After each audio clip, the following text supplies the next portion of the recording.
crystal. I've never heard of that. But I do know, like, you can't use them at too high of a speed, or it will flag for fake engagement, and it'll stop counting your taps. But that's like if they're way too fast. My favorite type of tree, Jasmine, I love that you asked me that. My favorite type of tree is the willow tree. Hi, Skrilla. Welcome in, everybody. Trisha, oh my God, is he a little... Look at him. Is he a little firefighter? What was he doing? Was he on a volcano? That was so cute. Me too. I love willow trees. They're so beautiful.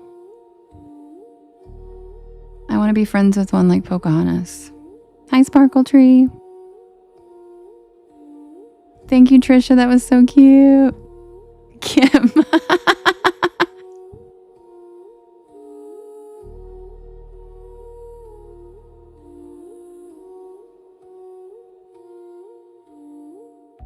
Hi, Pixie. Thanks, Lorna. I had a good time too. Witchy Wednesdays are always fun, even if they're on a Thursday.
Yay, Rachie, I'm so excited. Thank you. Venus says rolls onto the porch. Happy Thursday, everybody. Welcome in. Hi, Dennis.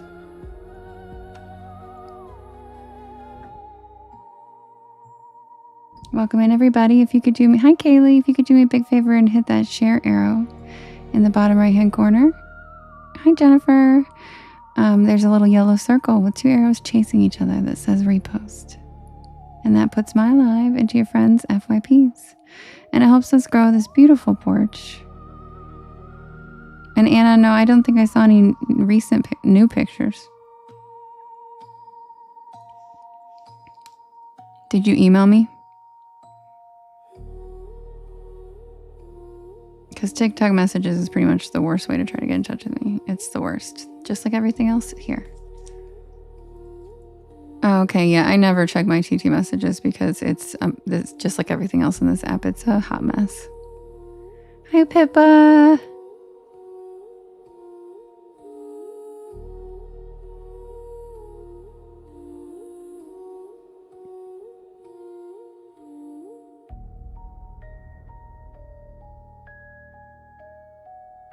Beefy, you're so funny. Kate, I did get yours, I think. You sent it during the live, right? I got it. The email is just porchlore@gmail.com. All of my links are in my bio. So anytime you need to look for anything, all of them are in my bio. And my email's there too. Hi, Seabass. I'm not wearing noisy pants tonight. Hi, Taryn.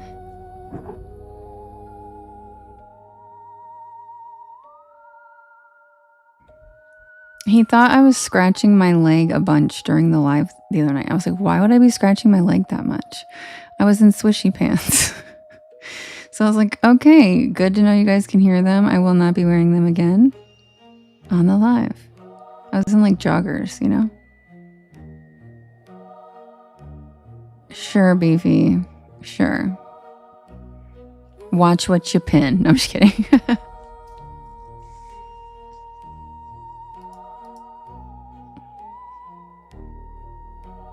Where's Merlin? He's in the other room sleeping. He's wallowing in the middle of the hallway.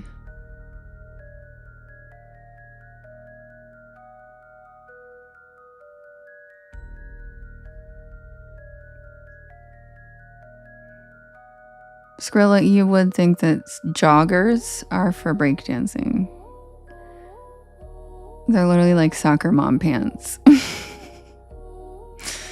They couldn't be less breakdancing. Right, Kim? He always wallows in the middle of the walkway, so I have to like walk past him and pet him every time. We haven't gotten the rain yet, but it'll come. It always does, every single night. Hi, Andre. Hi, Margaret.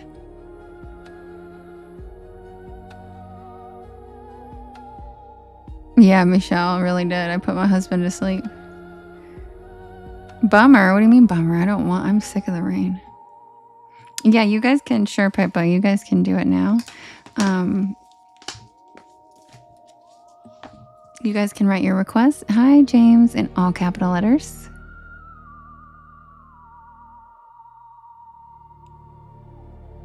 You can write your requests and I'll write them down and then we can vote on them. And welcome in, everybody. You've been using artificial rain to sleep? Oh, that is helpful. Not as helpful as porch lore, but you know, I guess it's a, you know, all right, alternative.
Hi, Lisa.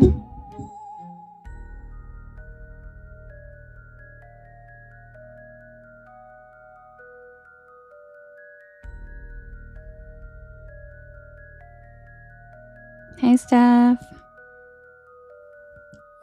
Hi, Taryn. Hi, Justin.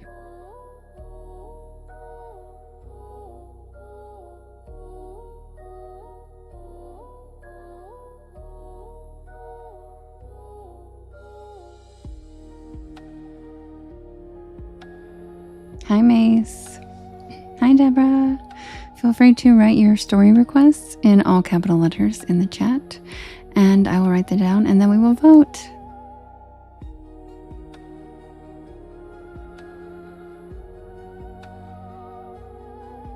Hi, Jason, bestest bestie.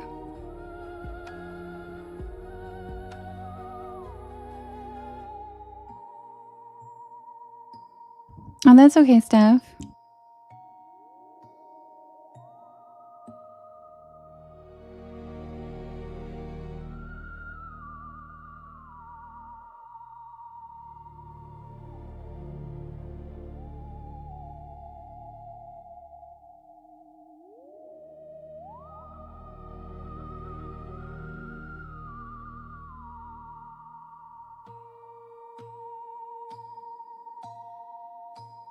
Welcome in, Nicole. Welcome to the porch. Everybody, welcome Nicole in.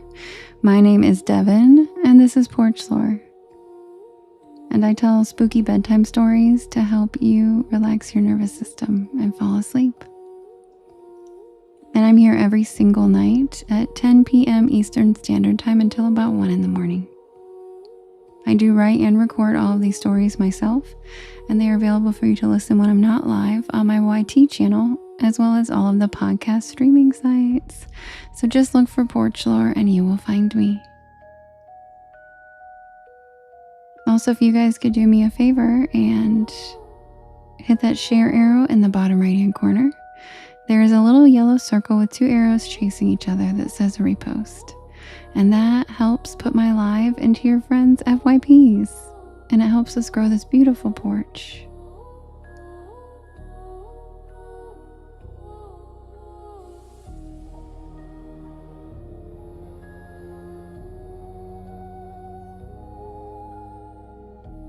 And I'm going to write down your requests and set up the first poll.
Hi, Langley. Welcome in.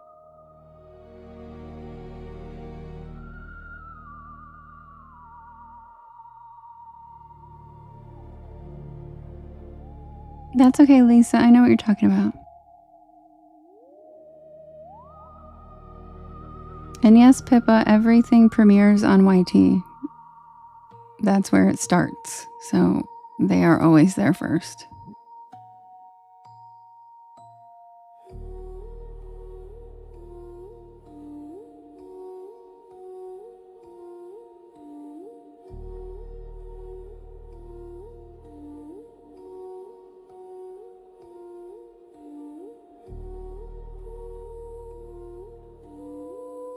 Hi, Scarhead. Hi, Miss Glass. Pippa, I just checked and it's definitely on there. It's the home screen of the All Videos playlist, the Bedtime Stories playlist, and the Sleep Stories playlist.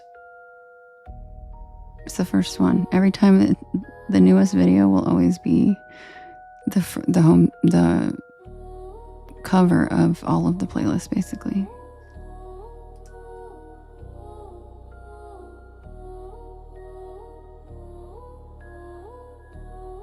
Yeah, Robin, I can get that way too sometimes.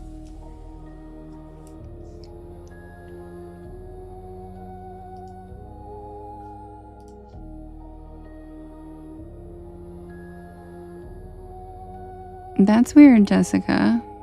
I wonder why. Hi, Sav. Hi, Elgene. Thank you. Oh, I love that, Pippa. Thanks. That's so sweet. I really appreciate that. Maureen, thanks for the hand hearts. And Allison. All right, you guys, I will set up the first poll so we can vote on the first story. Brittany, you're so cute. I'll be right back with the first poll. And if you guys could do me a favor and hit that repost and share it out with your friends and in your stories, that would be great. Thanks. Be right back.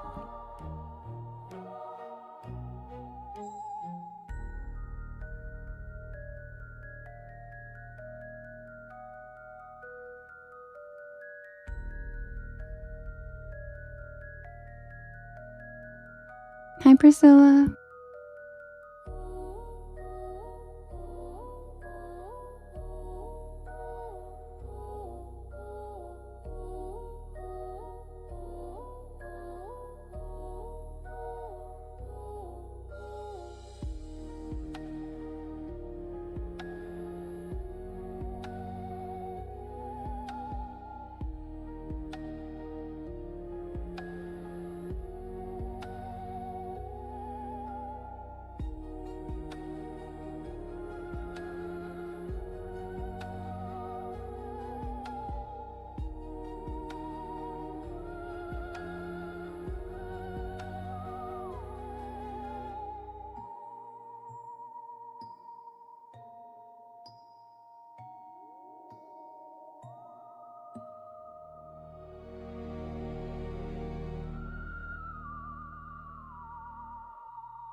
Okay, you guys, the first poll is ready.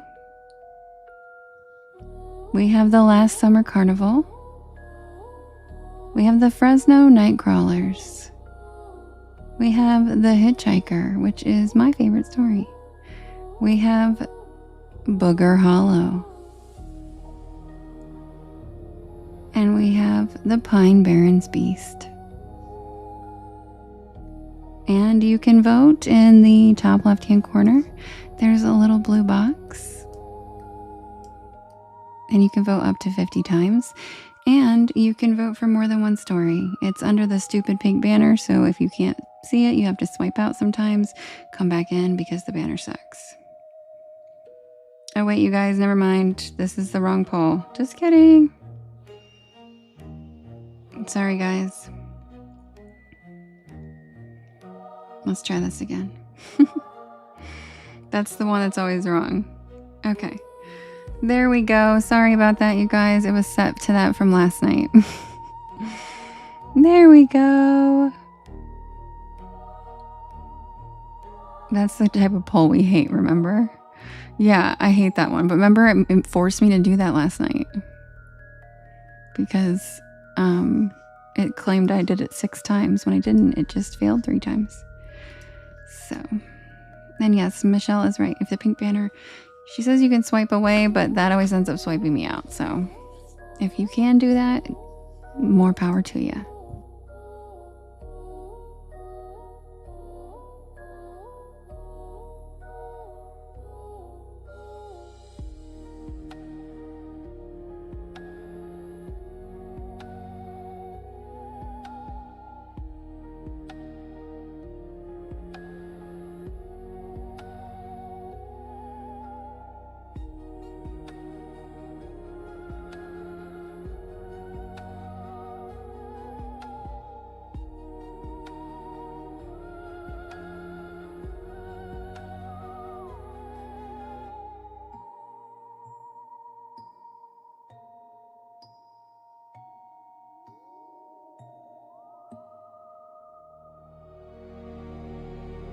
Beefy, that doesn't make any sense.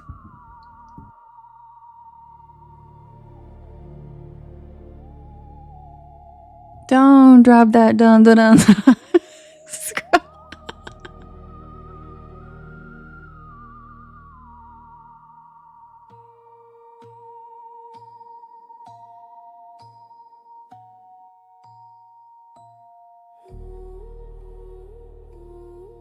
By the way, Kim, are you still in here, Kim?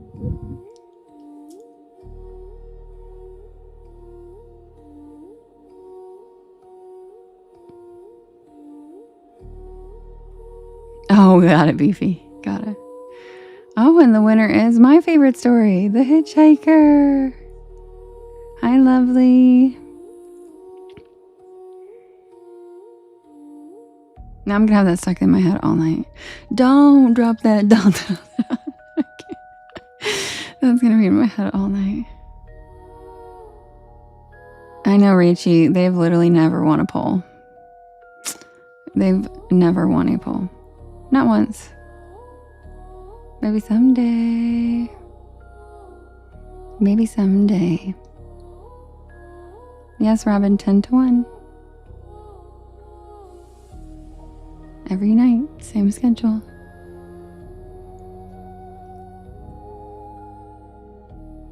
Hi there, Dave.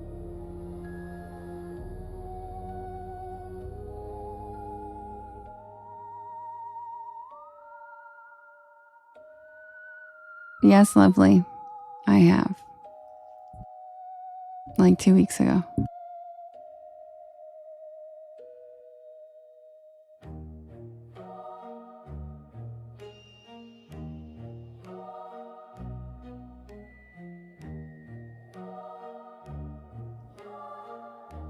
Robin, you could watch the live recordings for the days you missed. They're all on YT. Oh, yeah, lovely. I'm sorry. Migraines suck. Hi, Leslie. Happy Thursday. And you know what? The Hitchhiker, like, never wins the polls. So you were like, imagine that. It, like, never wins when I put it up. I'm actually shocked it won.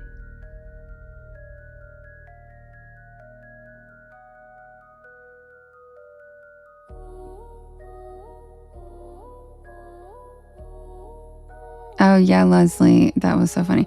This lady the other night got really pissed because we were talking and not telling stories. And so she got muted by Justin. And then she proceeded to make a hate video about the porch. And she called Justin a hoe.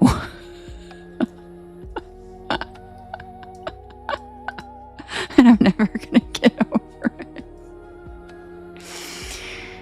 Yeah. And at the end, she said, run and tell that. We're like, okay, girl. 1999 called. They want their slang back. Justin said, for the record, I am not a hoe. Yeah, really. She called a bunch of us hoes, didn't she? And she made like a whole video about it and everything. And we all reported it. And it got restricted from the FYP. I know, and she sounded unstable, so we weren't going to bully her, and I'm really proud that none of the porch pals wrote mean comments to her, because once they listen to it, you can tell that this woman is not well. So, it doesn't make it any less funny that she called Justin a hoe.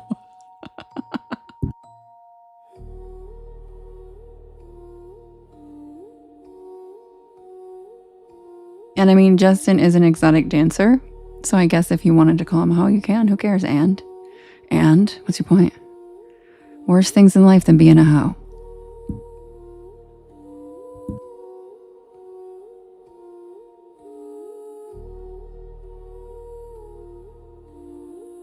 Literally, Leslie, we've been cackling about it for days. Because Justin's like the nicest person on the planet. And she was like, and that Justin motherfucker, he's a hoe. I just can't. I can't.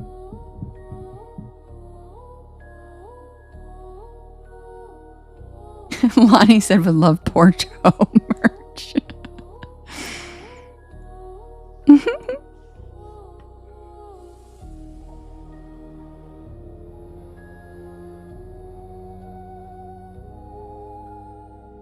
Mods not what? Calling bug zappers? What are you talking about?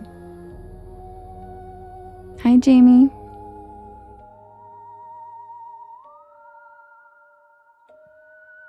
Exactly, Kim.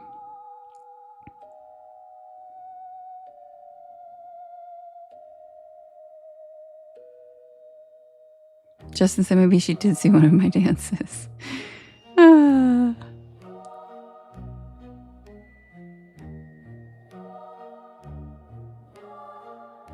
Oh, they do. And they got rid of her, and then she went and posted a hate video about it. Yes, Glossa, I got it. If you write it in caps, I see everybody's requests. Justin said, you never know what you're going to miss on the porch. I'm telling you guys, it's not just about the stories. So when you guys do miss, sorry, you might miss an inside joke that goes on for the next century, because this one's never ending.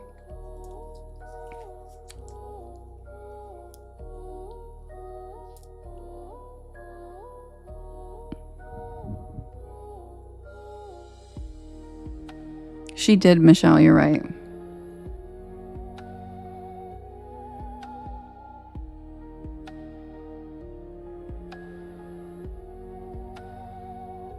Really, Lovely? People message you about it? See, that's one thing where I think that's a flaw of TikTok, because it shouldn't tell them which mod mutes them. It should just say you have been muted. It shouldn't tell the exact, why would it do that even? It's none of their business. They've been muted, and you don't need to go after my mods because they're doing their job. You know what I'm saying? Their job that they volunteer to do. I think that's a really, you get bad trolls in your life? Oh, damn. Yeah. I shouldn't tell people that who blocks them.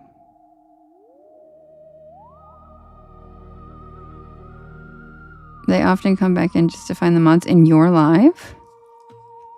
That's so weird.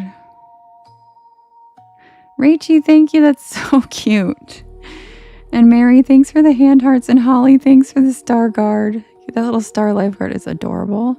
Holly, thanks for the rhythm bot. These are all showing up for me now because I just opened my second phone. Thank you for the cozy cryptids, Holly.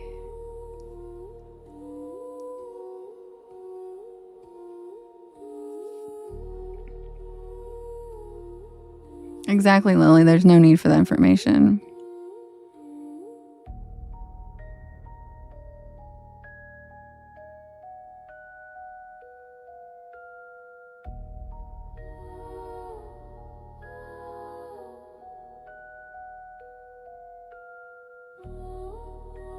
Kim, I don't see your first message. I just see your second message and it doesn't make any sense.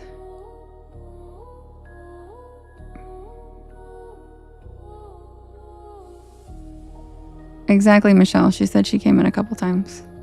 And I literally have on my screen, if you don't like the chat, Bye.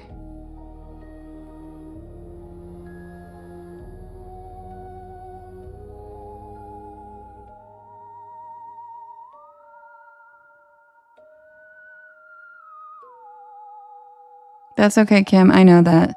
TikTok literally types whatever the hell it wants. Nothing ever makes sense. Hi, Mama Bear.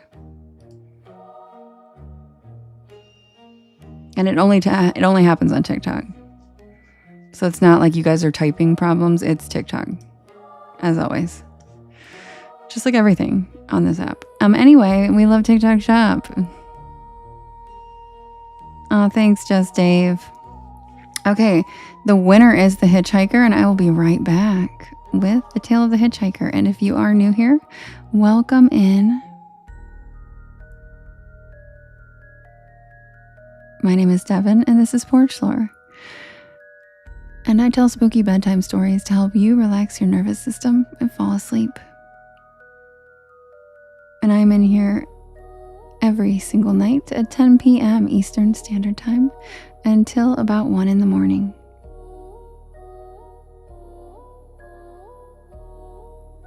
I do write and record all of these stories myself, and they are available to listen to anytime you would like on my YT channel, as well as all of the podcast streaming sites.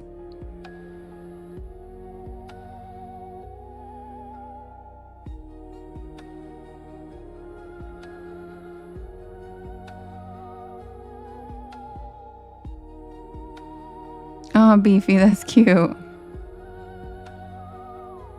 Hi, Terry.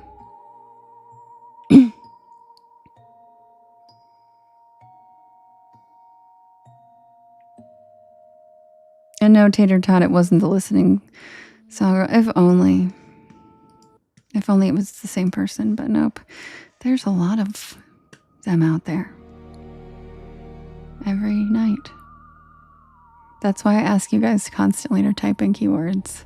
Because the more we type in keywords, the less people who do not like this shit get to come in here. Because it gets pushed out to the right people instead of randoms. Because the algorithm, when it can't figure out what we're doing in here, it'll just send us out to anybody. And then they come in and like, read, bitch.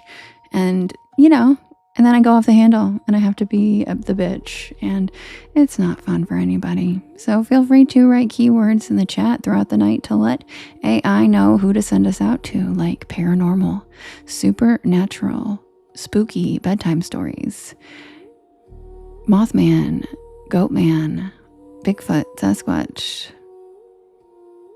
storyteller, folklore, ASMR, anything like that helps immensely. Whoopie Girl, thank you for the follow. And no, Justin, Earl is not one of those words. AI has no idea who Earl is.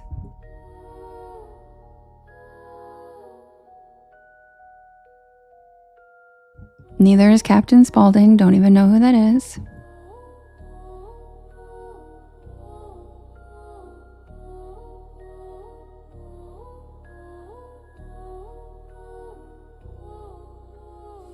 Also, Sycamore Diner is a good story, but people aren't going to be searching for that. People don't know what that is. So like keywords, like I just said, like supernatural, paranormal, scary stories, that kind of stuff. ASMR, storytelling, Mothman, Goatman, that kind of stuff. Stuff that people are going to be looking for. I doubt anybody's going to be specifically looking for Sycamore Diner.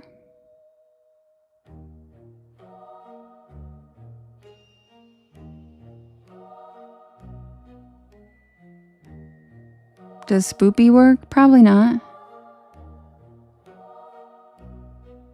Braxton, why do you keep asking if it's AI? Can you not fucking tell by now that it's not AI? Use your brain. Jesus Christ, stop spamming my chat. Is that enough not AI for you, bro?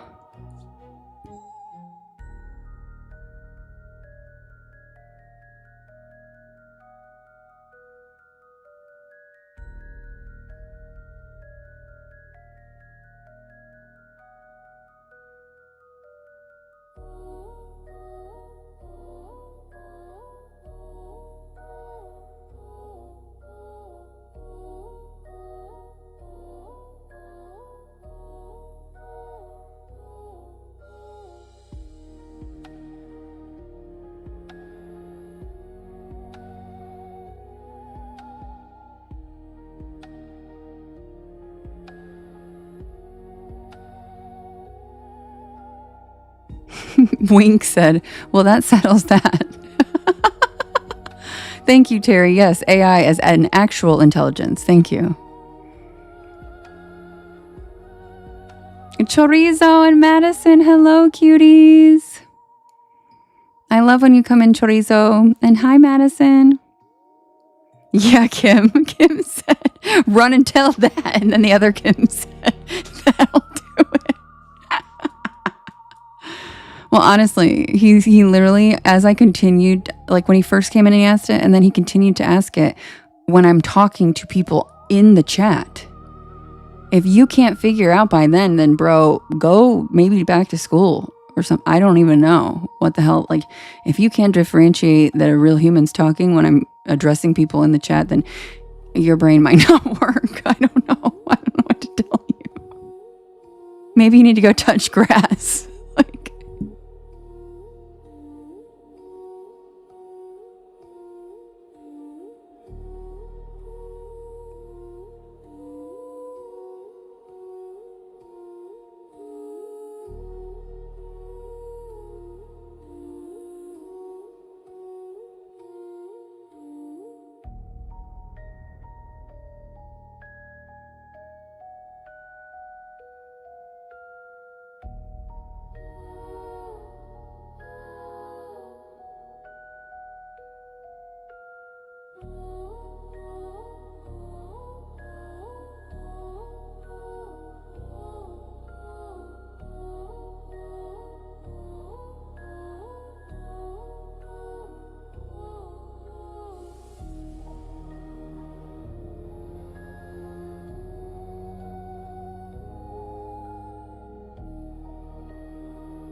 Mace.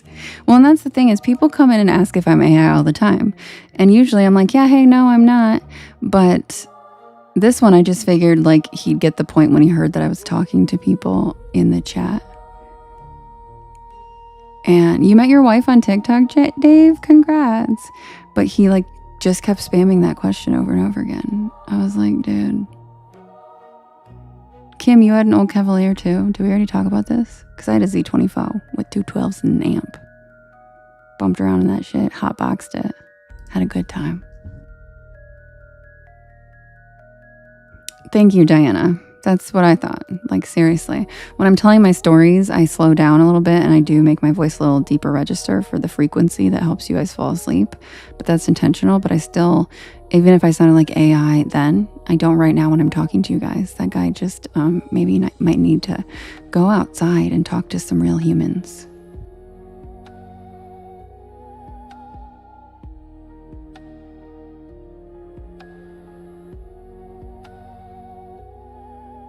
Oh my God, that's really cute, Dave. There was someone being mean to her in the chat, so you sent her a subscription and it went from there. Oh, that's so romantic.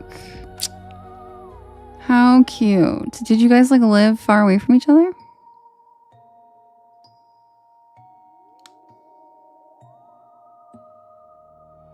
You met your ex-husband on MySpace? Venus. Oh, was he in your top 8? You had Phoenix Gold subwoofers? Okay, Holly. Okay, Holly.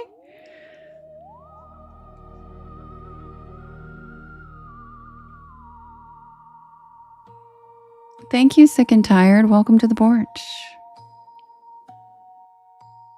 Justin. Yeah, I had my, I had a Cavalier too, Kim. Loved that thing.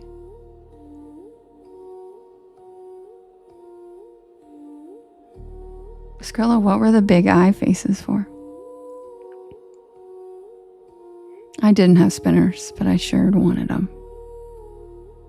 They don't stop. Stacy, I'm honored. Thank you so much.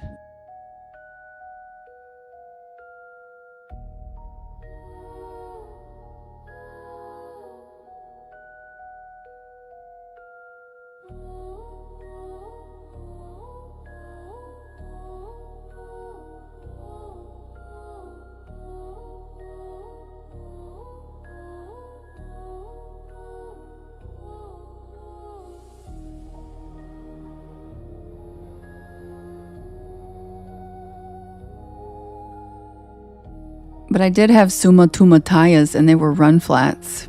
So how about that?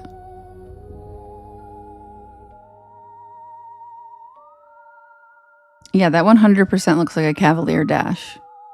That looks like an old ass American company car dash.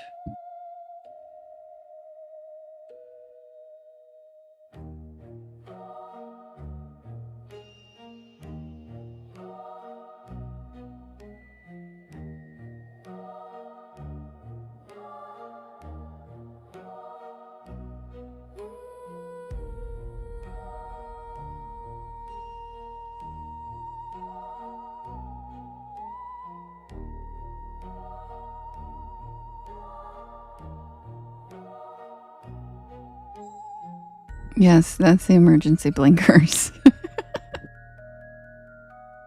Say, usually I only do it when I get the seahorse gift, Parker, but for you I will. Seahorses, I love them. Seahorse, see hell. Seahorse party, who didn't invite me?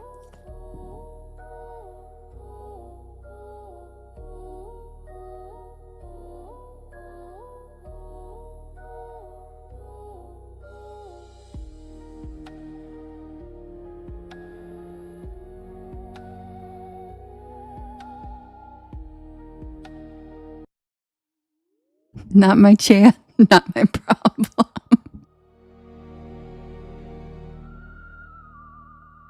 Look at Mr. Walkway, leave me to the building, fuck you.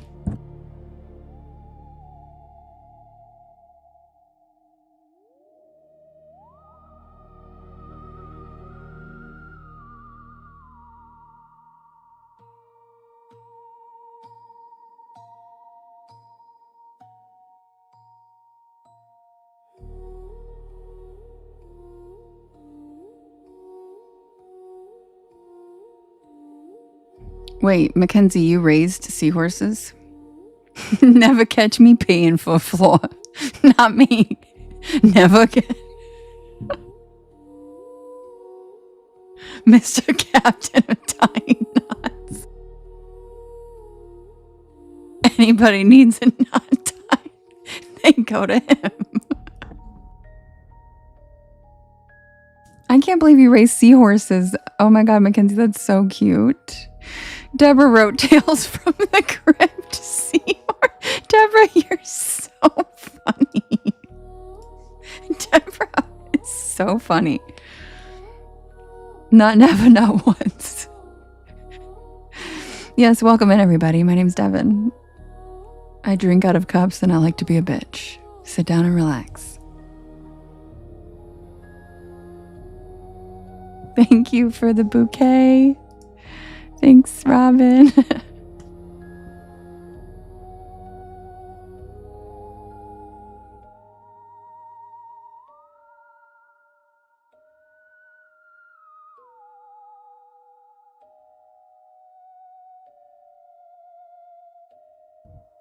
Submitted for the approval of the Porch Pal Society.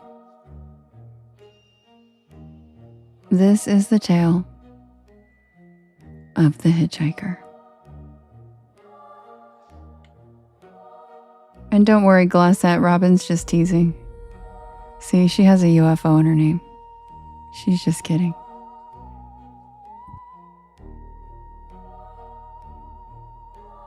But thanks for having my back, Glossette.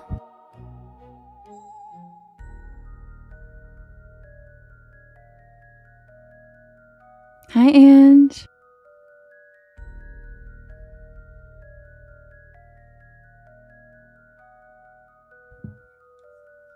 I've always enjoyed the solitude of back roads. The endless winding stretches, the whisper of the wind through the trees, and the open spaces offer a calm I could never find in the city. Welcome back, Chad. This trip was meant to be a reset, a break from the daily grind. And the idea of driving alone for hours through quiet scenic routes was exactly what I needed. Thank you, Stacy. But I couldn't have expected what the road had in store for me this time. Wasn't that cute? I made it one of my new goals. The drive had been serene so far, passing by fields and forests with no real destination in mind. Hi, Misbehavin'.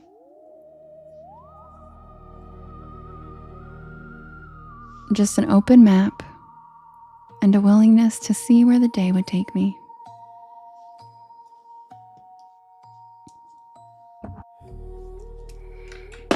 I've never liked the pressure of having to get to a specific destination by a certain date or time. I enjoyed taking in everything that the American road trip has to offer. Taking exits when I see one of those brown signs for some random historical marker. You know the ones. They're my favorite.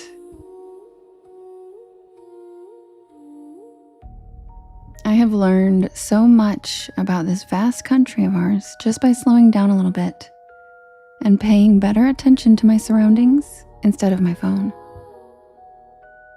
Thank you, Ange, for the super fan. Love you.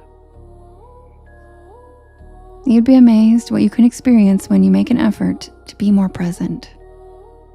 It's good for the soul, or at the very least, it might make for some good stories.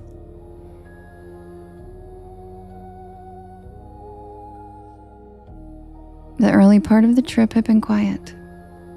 Thank you, Mary. The only company I had was the occasional crow perched on a road sign, or a hawk circling above.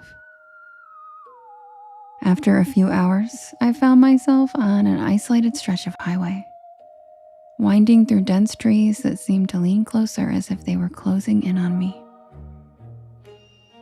And that's when I saw him. A figure standing alone by an old beaten-up sign that had decades of sun fading.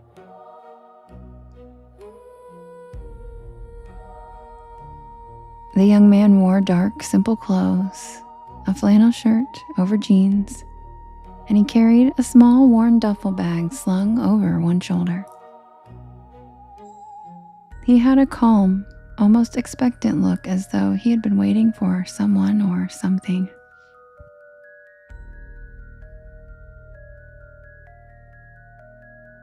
Against my better judgment, I slowed down, my eyes fixed on him through the windshield. There was just something in his expression, a mixture of hope and resignation that compelled me to pull over. I still can't explain why in the world I let this random man get into the passenger seat of my car. Because I know that's crazy, and I've never picked up a hitchhiker before in my life. But all I can say is this. I am someone who can feel other people's energy very well. And this man emulated light. His energy was so bright and warm, and I felt like he truly needed my help. Or at the very least, we were meant to cross paths. I could feel it.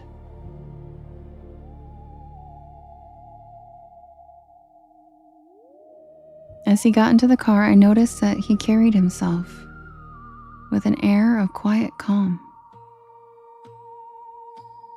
He settled into the passenger seat without a word, merely offering a polite nod, and then we resumed our drive in silence.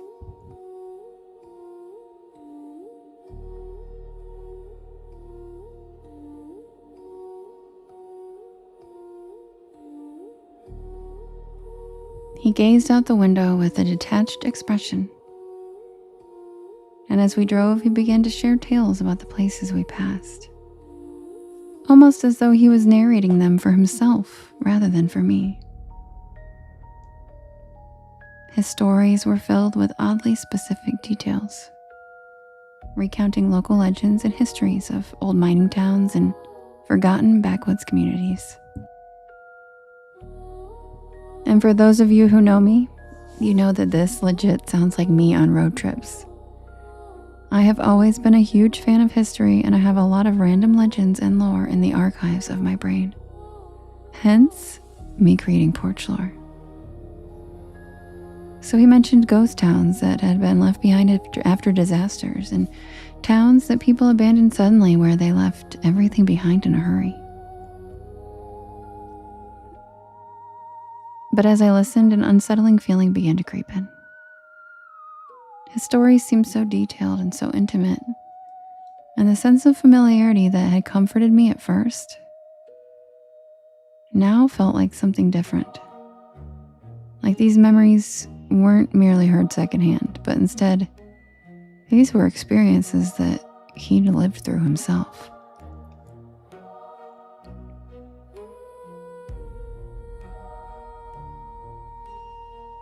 A chill crawled up my spine as he recounted a particularly eerie tale of a bridge up ahead.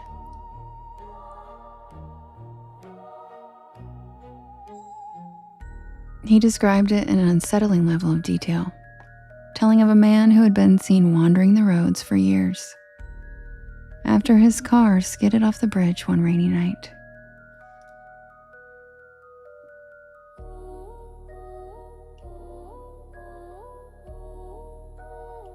The man had never been found, but local rumors claimed he could still be seen, waiting for a ride that would take him somewhere he could never seem to reach. The weight of his words lingered, pressing down on the air in the car, thickening the silence between us. I felt a compulsion to glance in the rearview mirror as though I was expecting to see something behind us. But the mirror showed only the road and the blurred outline of trees.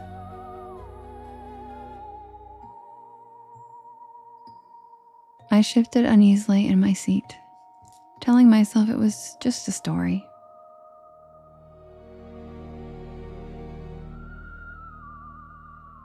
But the odd familiarity in his voice made me question that.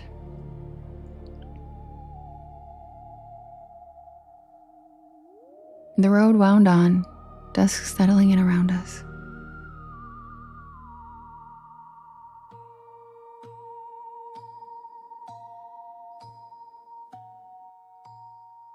Then I noticed that he hadn't asked for any breaks. Thank you, Jamie. Thank you, Mace. Thank you, Deborah. He hadn't even taken a drink of water. There was an unnatural stillness to him, like he belonged more to the mist creeping over the road than to the seat beside me. The longer we drove, the more the atmosphere in the car shifted, taking on an oppressive quality that made me want to stop and let him out. And yet, I kept driving, as if compelled by some unseen force.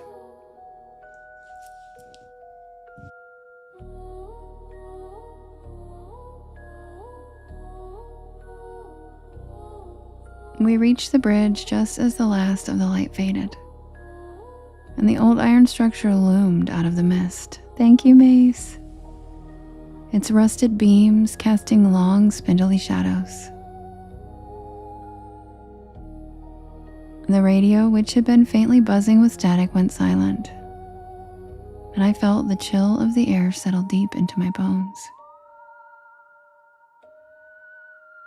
As we crossed the bridge, he sat forward slightly,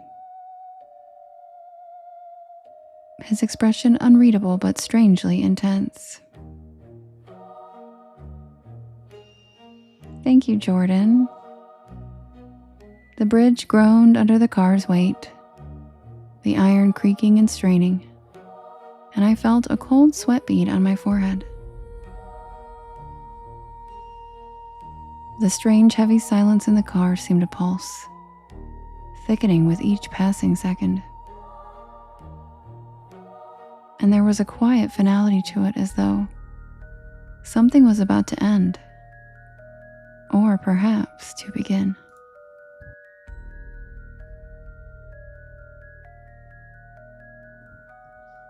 We reached the other side of the bridge, and he turned, gazing out at the fog settling over the road.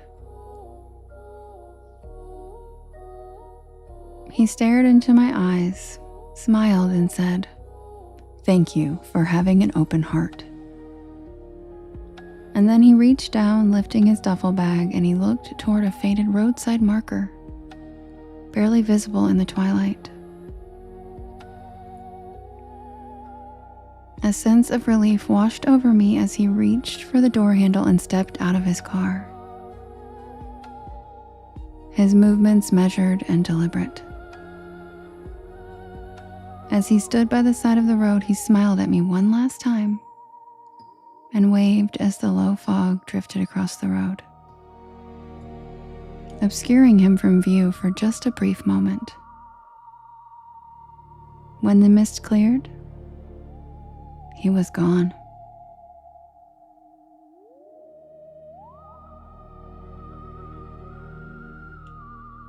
I blinked, unsure if he'd stepped into the fog or if it had simply swallowed him whole. The hair on the back of my neck prickled, and I found myself gripping the wheel tighter than I had realized. I sat there for a long moment, staring into the fog over the empty road, waiting for something, but I don't know what. Eventually, I drove off, but I couldn't shake the feeling of his presence lingering, like a shadow cast across the passenger seat. The quiet inside the car felt different now, heavier somehow. I actually kind of missed his company.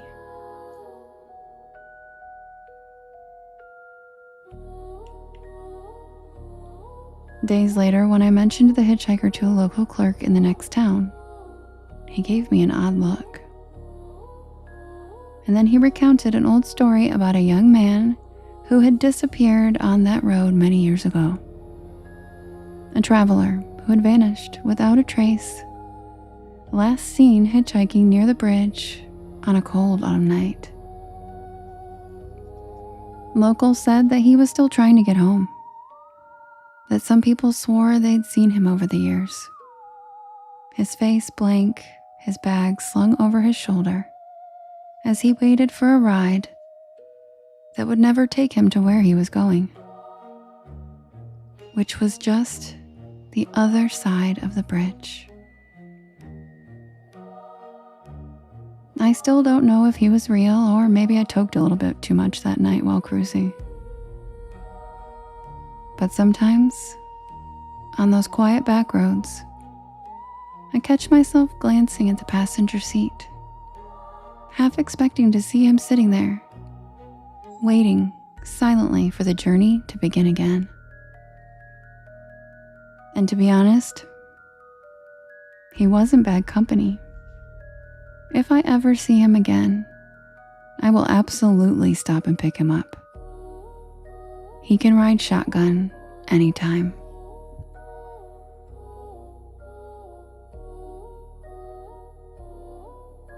And that's the tale of the hitchhiker, which is my favorite story. Thank you, Priscilla. Yeah, that's my favorite one that I've ever written. And I still, even though I add new ones, I just really like that one a lot. Just really like it.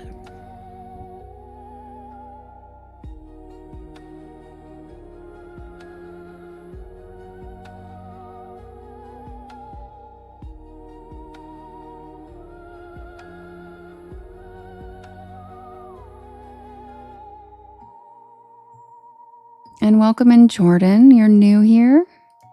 Welcome to the porch. Grab a beanbag chair, grab a hammock, sit back and relax. Hi, Pixie. Thank you, Deborah. That's why I like it. Yeah, thanks, Rachie. That's actually my favorite. Is I don't even try to be scary. That's why I use the word spooky. I just like unexplained. And Twilight Zone is actually a huge inspiration, as well as X-Files.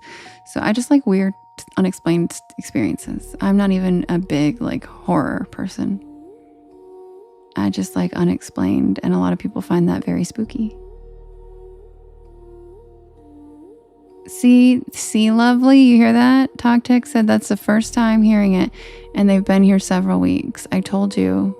She was like, oh, what a shocker, it won. I was like, dude, it hasn't won in, like, I haven't read that story in months, and that's my favorite story. Oh, Jordan, yay. Welcome in. Guys, welcome to the porch. And I came up in her FYP. Do you hear that, guys? It's working. The keywords and the tabs are working. We came up in her FYP and she loves it here.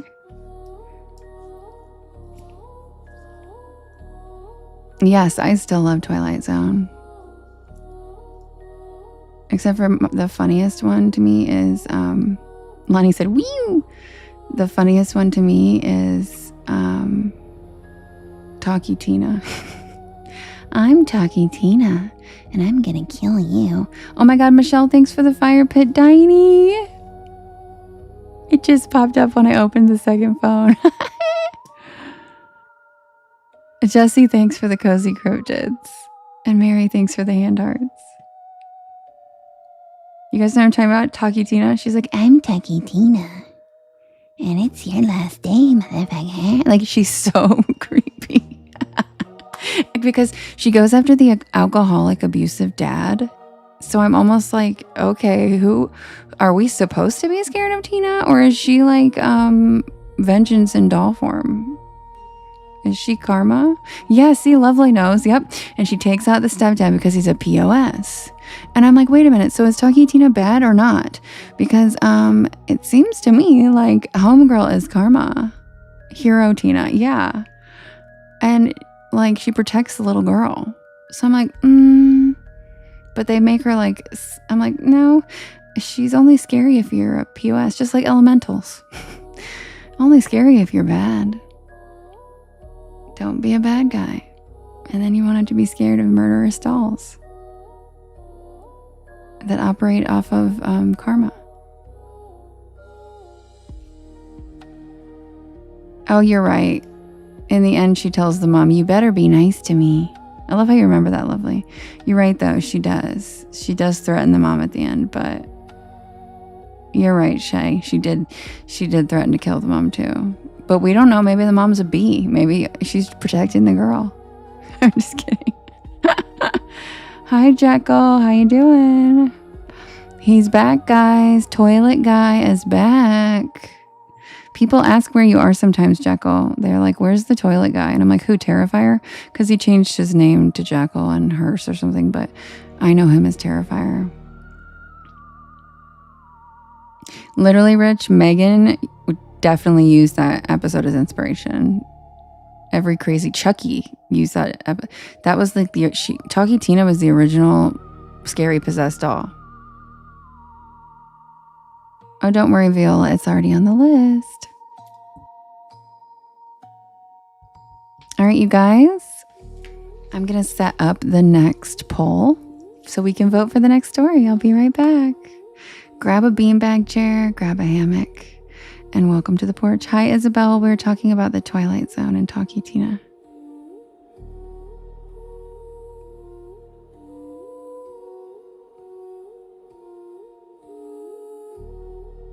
She was Chucky's grandma. I love that. She was Chucky's grandma. I did see Megan. And the scariest part of that, I would say, is when the way she moves her body. And they did that on purpose. It's actually called, like, what is it? Uncanny Valley, when it looks almost human, but it's scary enough to not, that it freaks out audiences. You know, the original Shrek was like that, and they had to redraw him because it scared people when they showed the test. Anyway, be right back. Hi, Dawn.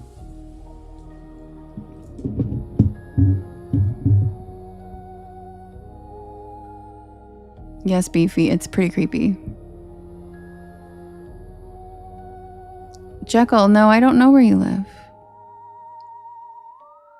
I don't know where you live.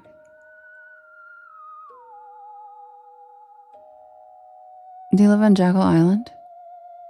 Because that'd be fucking cool. I dream of living there. But I doubt it. But no, I don't know where you live. The Connecticut house. What's that? Is that the... I mean, isn't all of Connecticut haunted? That's cool. I should do a story on your house. Yes, Jasmine, that's exactly why I made her run on all fours in that story. Because I was like, that's so scary.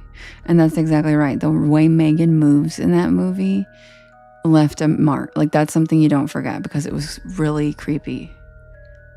Same way when the girl crawled out of the TV in the room. I mean, there are certain moves, like when people do, they look human, but they move unlike a human. It's really creepy. And yes, the Amityville house. And fun fact, guys, that's my last name.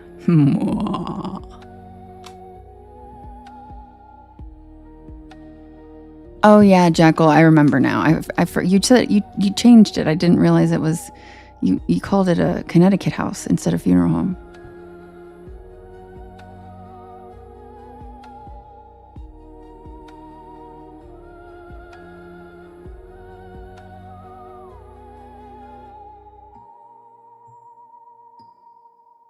Also, while I'm setting up the next poll, could you guys do me a big favor and hit that share arrow in the right-hand corner?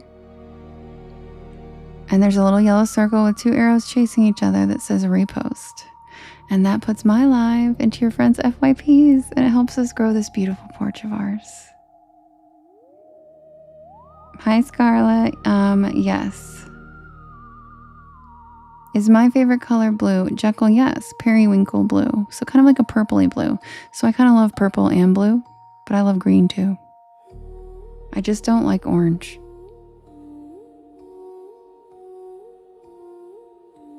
Sorry, Isabel. How's it going in Sweden, boo-boo?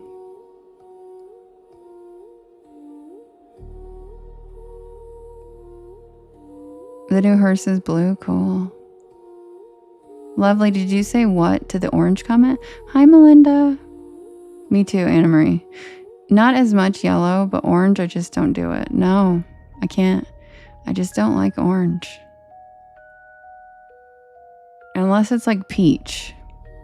Or like maybe a muted, like earthy orange, but I just don't really like it.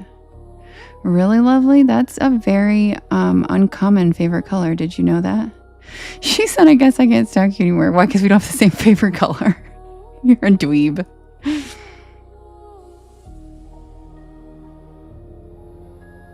Whichever one's the prettiest, Jekyll. Yeah, like apricot. Exactly, Anna. Exactly. Apricot's okay. Thank you. You get it. Apricot's acceptable. Yes. Peach is acceptable. But then, like, I know. Lovely's so hurt right now. But wait, Lovely, what kind of orange are we talking? And, okay, yeah, burnt orange. Yes. I actually love a good burnt orange. And I also think it matches really well with, like, animal prints. So I have several tank tops that go with like my cheetah sweaters and stuff. So yeah, burnt orange is okay. But if we're talking like the color of the orange that the Pals thing is in, no. Fuck that orange. Yeah, burnt sienna is okay. But if we're talking like orange, like the fruit, no. No.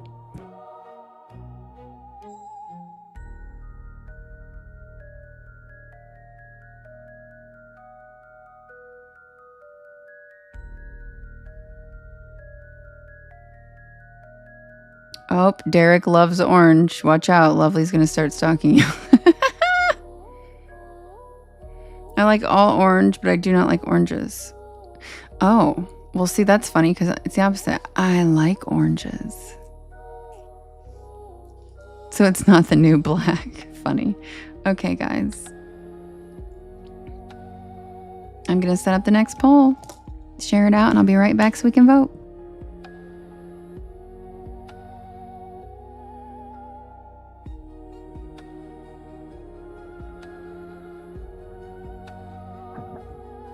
Yeah, Robin, I wasn't even going to tell people how I feel about red because I thought people might lose their minds. But I don't like red at all.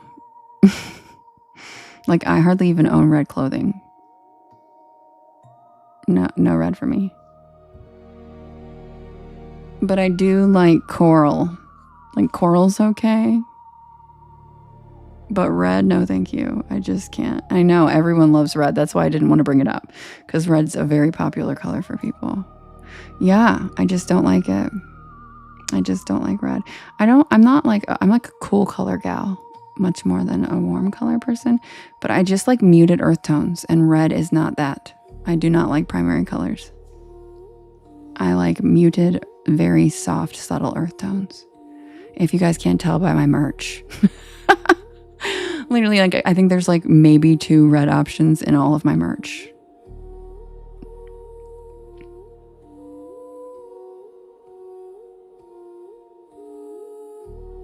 Rita, you can still give me a friendship bracelet. And here's the thing: if I get something that's red and it's a friendship bracelet, I'm not gonna not wear it. See, Lovely says you won't find red in my house at all. So yeah, red's just not one of my.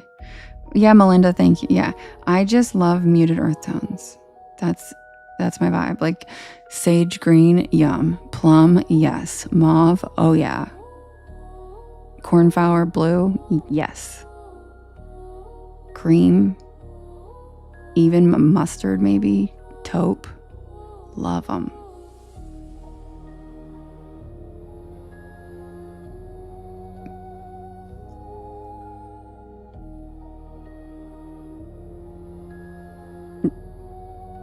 Jekyll,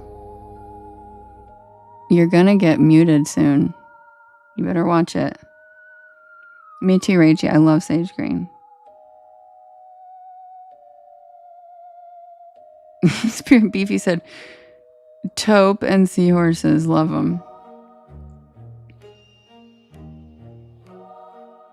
Okay, be right back with the next poll.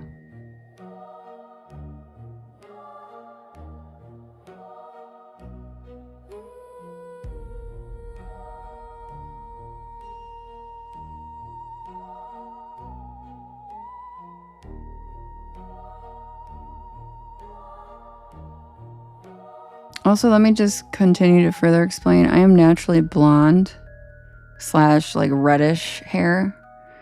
I was born with strawberry blonde hair, so like I don't look good in those colors. So like when I say I don't like reds, it's also because those colors have always looked really bad on me. So I've just never gravitated towards them. Do you know what I mean? So I look good in pastels and neutral earth tones because I have like freckles. Do you know what I mean? I have green eyes. And do you know what I'm saying? Like people with darker colorings look so good in red. And like if I could wear royal purple, man, that'd be cool. But like that is reserved for women with like black hair. You know what I mean? So it's a lot to do with my coloring, why I don't like certain colors, because I just never ever. Does that make sense?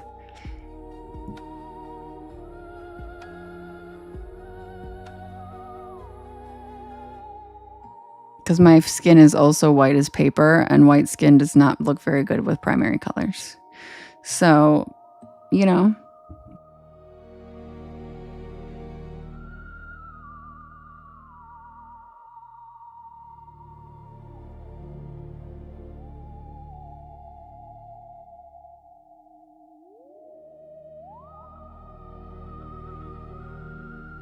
Scarlet, me too.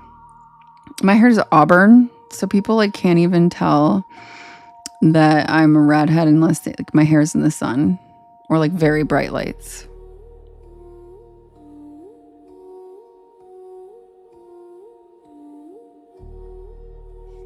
%90 of your wardrobe's black.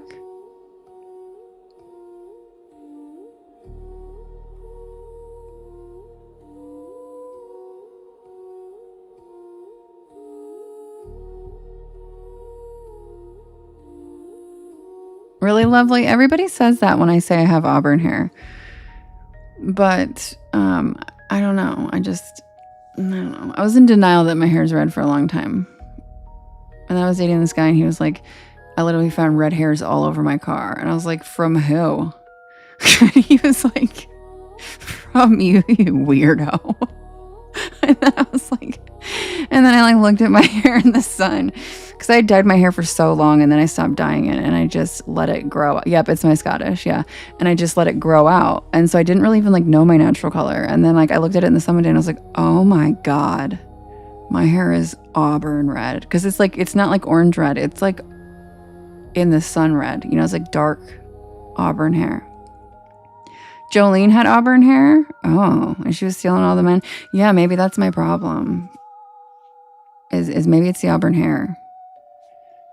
Men just can't get enough of it. Do they really look lovely?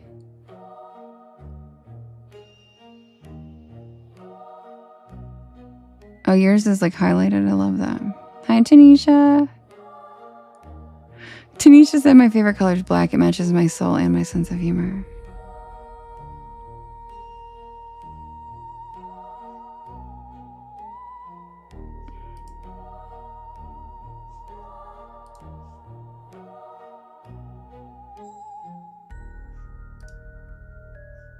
Does she? So why am I Jolene? But I think that's because most people with auburn hair have green eyes.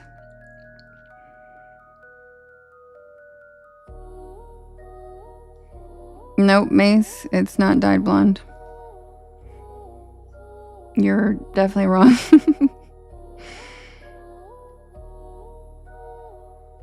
But in the summer with the sun, it does get a little bit lighter in the front of my face, but that's just kind of like how everybody's hair gets.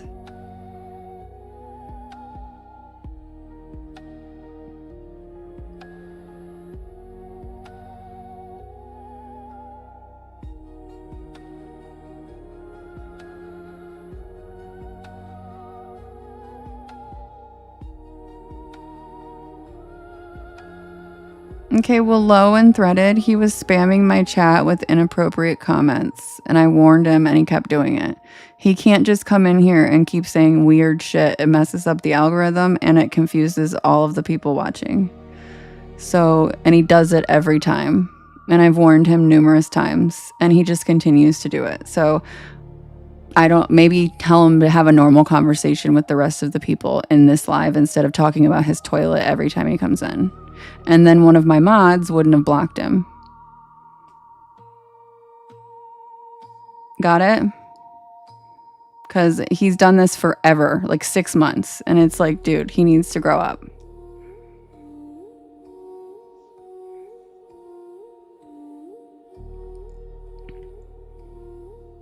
Because I have like 12 mods in here.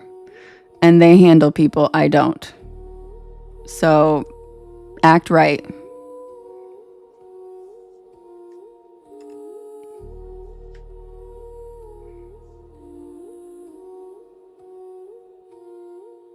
Of course, Kim.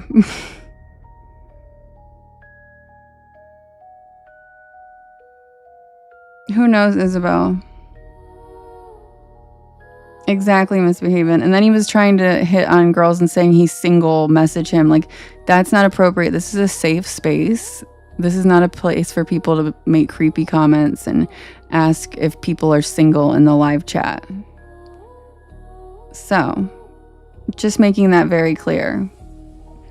That I don't care who you are. You can't say inappropriate shit constantly in every single one of my lives. And I did. I warned him. I always do. So, sorry. But if you don't listen, you have no respect for my warnings, then that's it.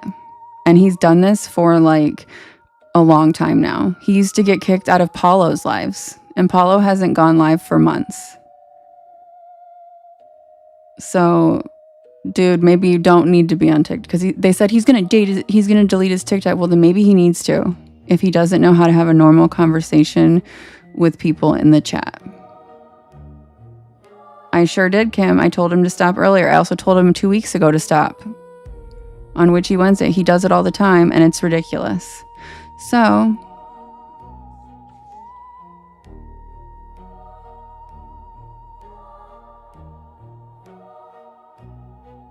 it's like, I'm sick of it. Yeah, and I'm sick of him talking about his fucking, like, toilets and all the other shit. And he's not a child. He's been up in the video box in Paulo's before. He's an adult. And I don't really know what his problem is, but I'm sick of it. Sorry. And then he always says he's so sorry and asks for me to unblock him because I've already blocked him before. Justin, I don't know at this point, but it's not my problem. There's a lot of people on this app that might need to seek help, but it's not my problem. Hi, April. And like, here's the thing. When you get unblocked a couple times, that's it. No, I'm not. Nope. Exactly, Tanisha. And notice how everybody's saying flush him because you guys even know he's the guy that comes in and annoys everyone with the toilet comments. And it's like, dude, just stop. Exactly, Michelle. And I need to protect the integrity of the live and the safe space we've created. And that's not it. That's not the vibe. So thank you to the mod that blocked him. And it's not being reversed. I'm sick of it. I'm fucking sick of it. And he messes up my algorithm with the stupid ass shit he types in the chat every night. He's not a child. I've seen him in Paulo's guest box. He is an adult man. Because he makes different accounts. Anyway, enough about that. I'm going to set up the poll and I'll be right back.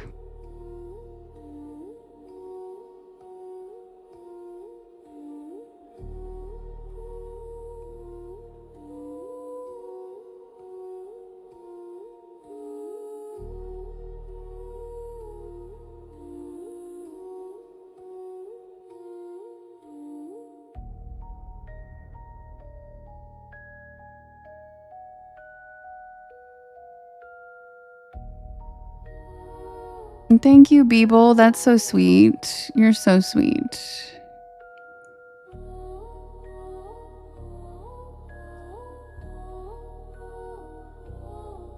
And yes, Pippa, you're exactly right. I'm not Jamie. I literally warned him. And Jamie, you're my real life friend. You know, if anybody is not welcoming to creepers, it's my bitch ass. Like, what?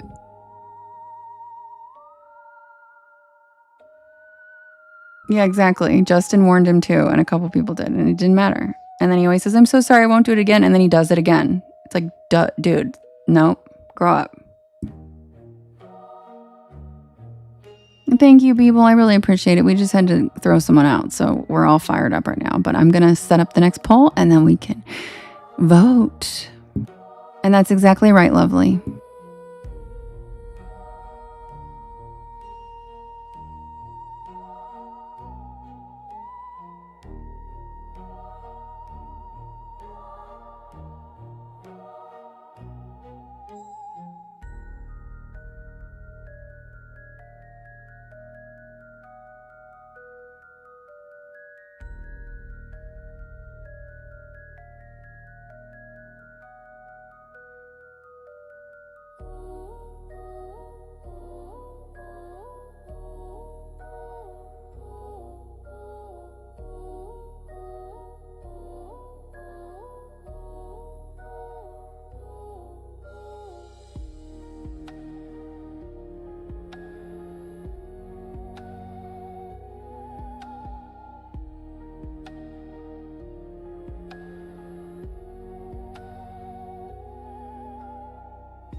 Okay, guys, the next poll is ready.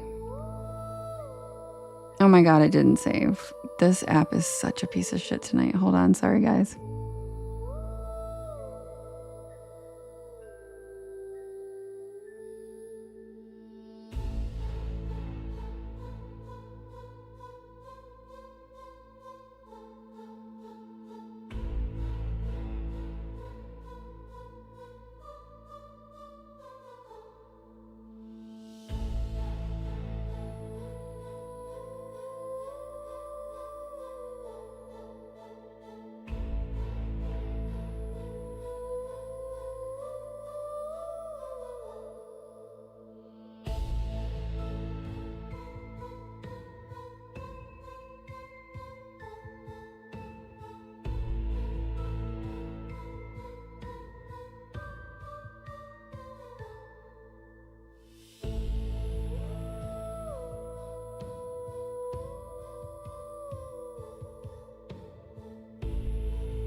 Okay, guys, now the poll is finally working.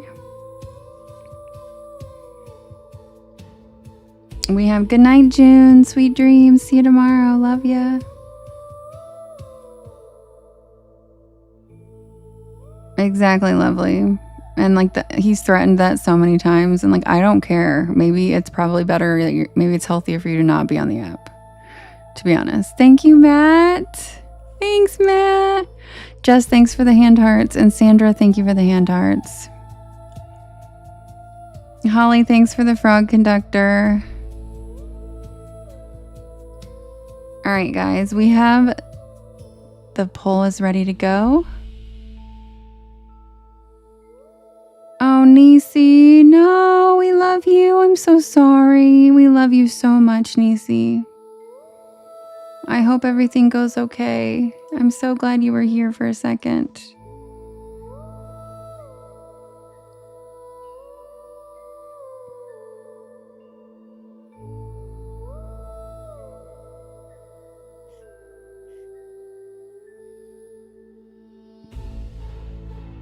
Which one's lovely? Good night, Scarlett. Hey, Scarlett. Wait, I gotta go back to it. I can't do it without the music.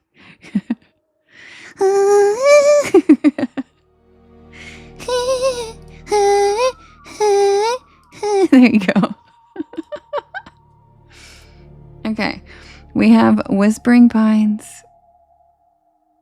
Good night, Ellie. Love you. Okay, we have Whispering Pines, Booger Hollow, Highway 13, The Cave. Megan, thanks for the follow.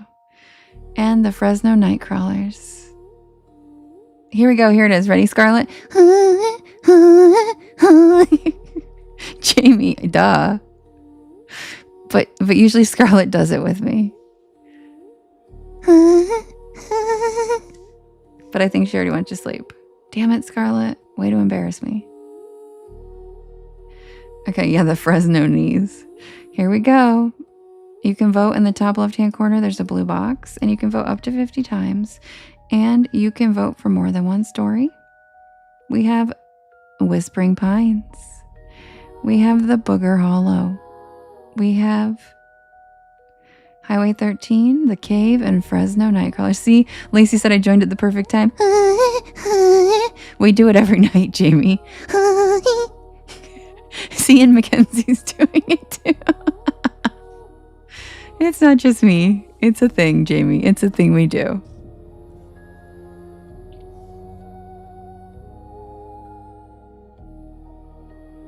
And Jamie's my real life friend, and she said there's something seriously wrong with you. Duh. You've been friends with me for 10 years. Duh. Thanks, Robin. Yeah, Ellie even did it.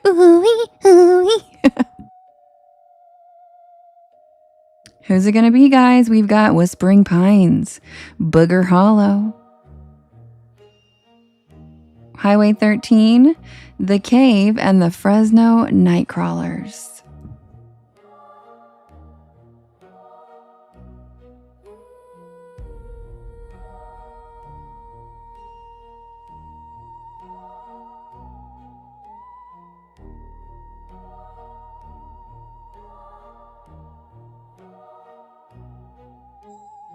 Scarlett said she can't go to sleep without doing it. It does move fast.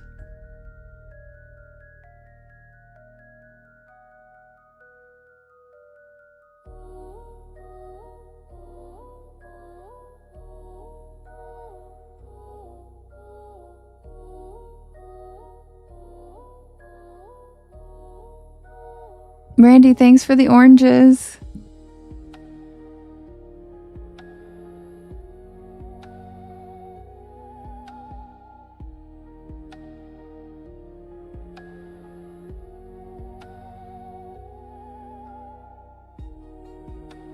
Tanya says she walks around doing it too. We all do. You wake up with your song in the head. See, Jamie? Everyone loves the... Oh, The Cave won. Lovely story won. You do too, Priscilla. Yeah, the song gets stuck in all of our heads.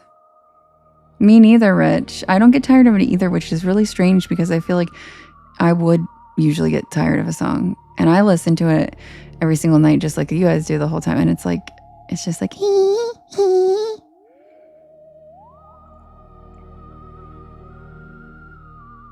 You'll be doing your laundry to it. Deborah says I fall asleep singing it. I love you too, Lorna. Wait, what's not yours, Rachie?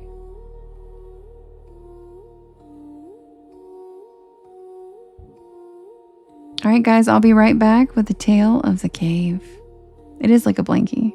Also, if you guys could do me a big favor and hit that share arrow. Oh, you don't sing it? Okay. And hit that share arrow in the bottom right-hand corner. There's a little yellow circle with 2 arrows chasing each other that says repost.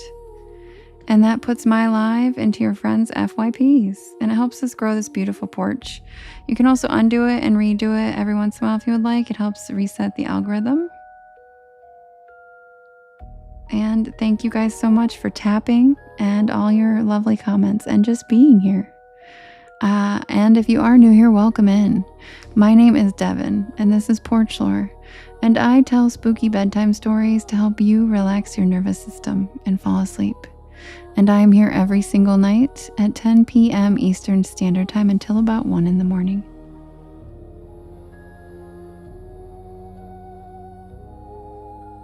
Tanisha, and you can catch me you can listen to these stories anytime you want when I'm not live, because they are all recorded and available on my YT channel, as well as all of the podcast streaming sites.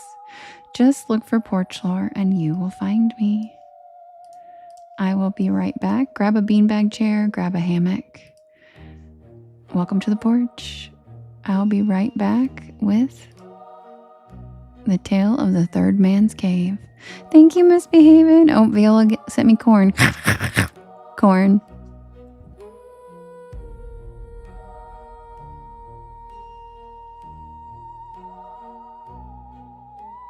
Good night, Jamie. I love you. Sweet dreams.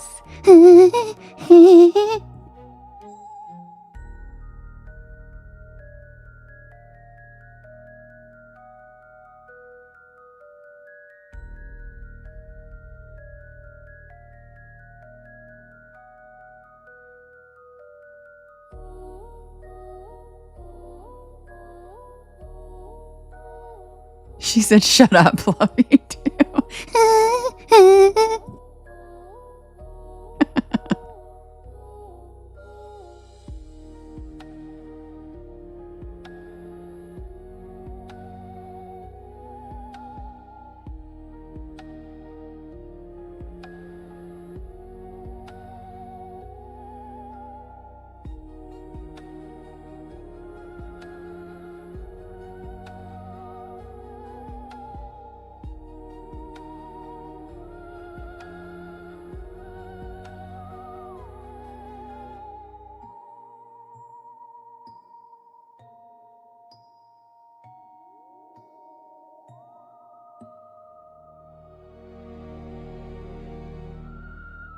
What, Jamie? You've never watched what? It reminds me of American Horror Story. Oh, yeah. People have said that. You've never watched that, Jamie? That surprises me. It's so good. Submitted for the approval of the Porch Pal Society. This is the tale of the third man's cave.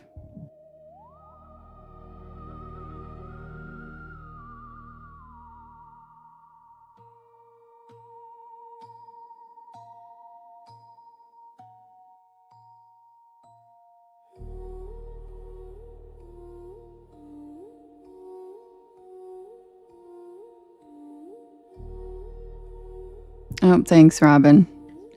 Thanks, guys.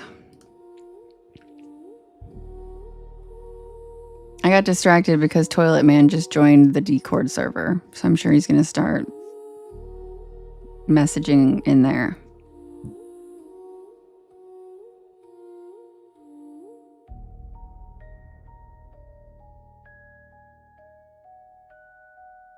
Yeah, you guys all saw it too, yeah. Yeah, I don't even know how to use it, Lovely, and I can't. I'm in the middle of a fucking live. That's what I'm saying. It's just so annoying. It's like, yeah, exactly, Justin.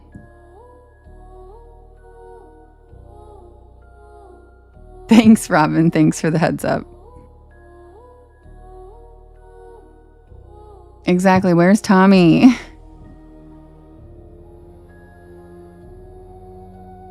Why Mace? It's so much fun in there. We love it.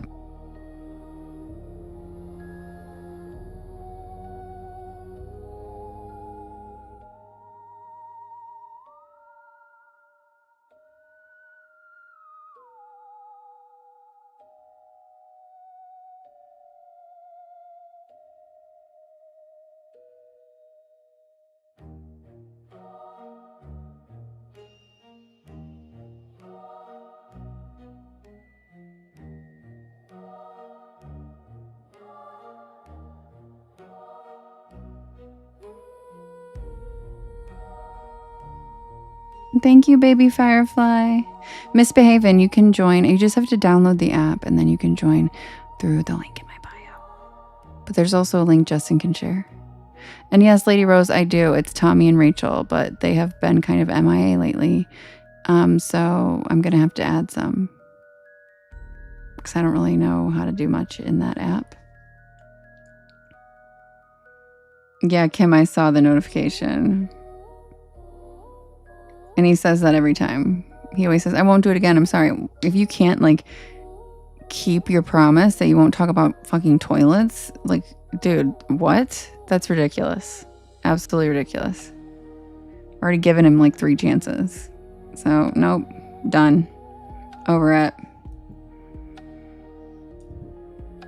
If he really, really, really wants to hear the stories, he can listen on YT and not be part of our chat over here.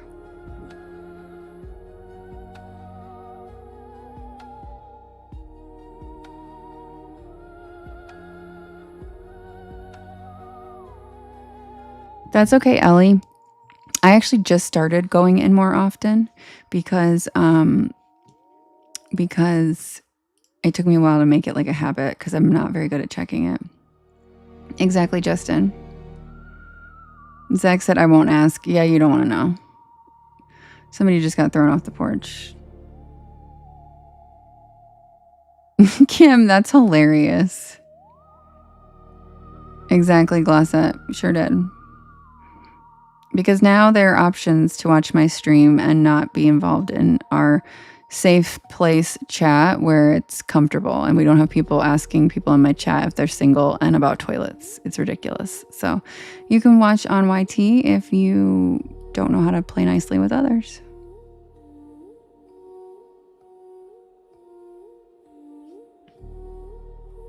Food truck trip. Yum. Yum. What kind of food truck? Yeah, Sheen, you don't even want to know. It's just ridiculous. Yes, gardening vixen. Yes. He does it every fucking time he comes in here. And I'm sick of it. I'm sick of it. I know, Brittany. It's rough.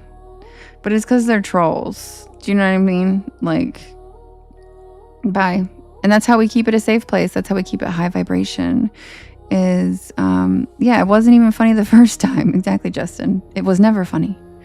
But that's how we keep it a safe place and such a high vibration room is, bye. Plus, when you've gotten multiple warnings and chances, dude, bye. It wasn't ever funny, Robin. Not once. It was never funny. I don't like, I'm not sophomoric humor kind of gal. I'm not a poopy pee kind of, I don't think that shit's funny. Because I'm an adult. So good night, Scarlett. So you're going to have to be funnier than that to impress me and make me laugh. Yep, Randy. Yep, that guy. So again, it was never funny. He's lucky I tolerated it as long as I did. He got enough warnings and bye.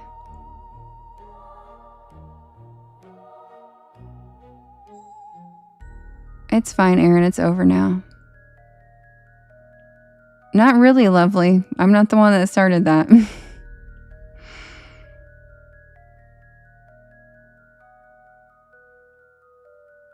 It's true, Deborah. He does it on everyone's lives. He's been blocked by Paulo. He's been blocked by me again. He does it to everybody. He's a fucking weirdo. Exactly, Rich. Don't start no shit. There won't be no shit.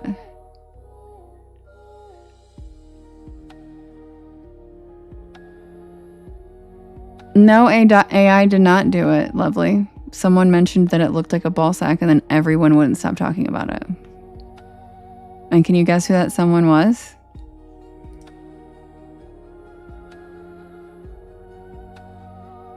Hi, Ness. It had nothing to do with AI.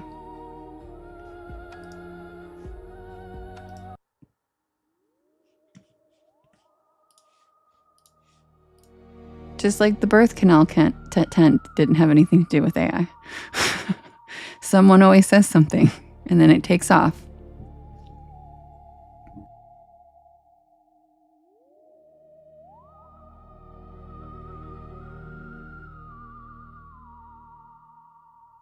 Beefy, that's hilarious. Oh my god.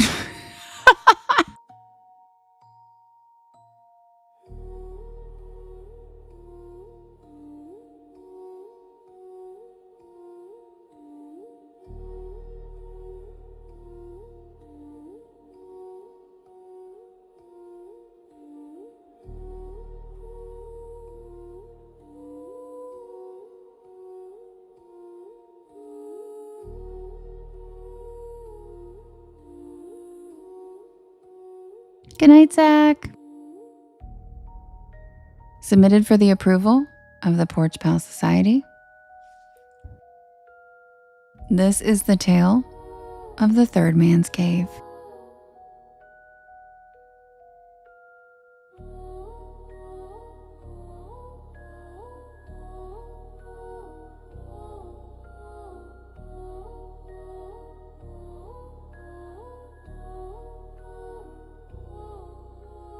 Also, if any of my mods want to try to get in touch with Tommy, and please ask him to block that guy in the Discord, I would really appreciate it. He is continuing to message, and it's showing up in the live, and I'm fucking sick of it. I am not in the goddamn mood. I'm not in the mood at all. In case you guys can't tell, I'm not in the mood.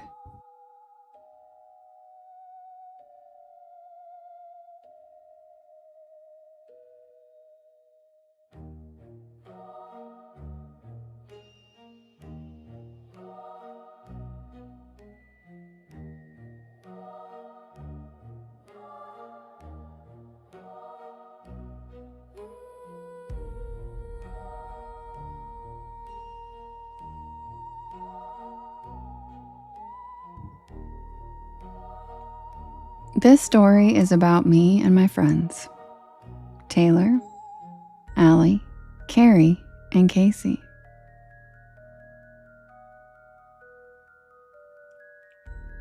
And the day we went hiking and had an experience none of us were prepared for.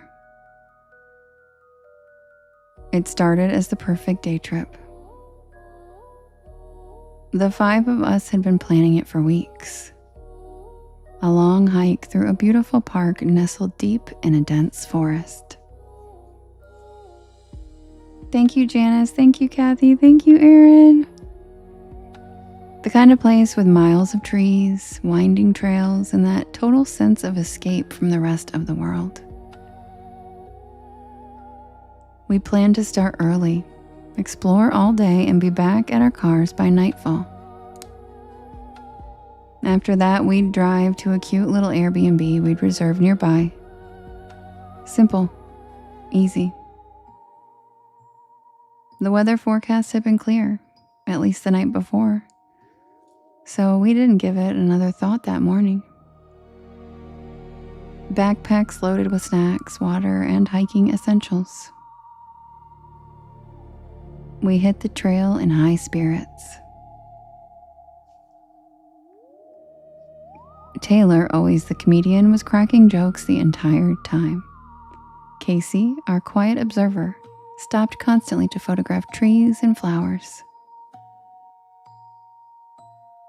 Thank you guys for contacting Tommy. I appreciate it very much. Carrie was the caretaker, making sure everyone stayed hydrated and reapplied sunscreen. And Allie, the most organized of us, led the way with map in hand.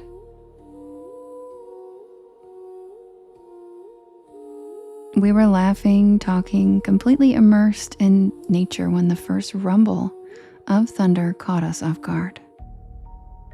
It was low and distant, like a warning. Yes, thank you, Justin. Allie stopped and looked up at the sky, frowning. She asked if anyone had checked the weather again that morning. Of course, none of us had. The forecast had been clear the day before, so we hadn't thought about it twice. Now the sky was darkening fast, heavy clouds rolling in far quicker than expected. Casey suggested we keep moving, and we all agreed. Not long after, the rain started, just a light sprinkle at first, but it didn't stay that way. Within minutes, it turned into a steady downpour.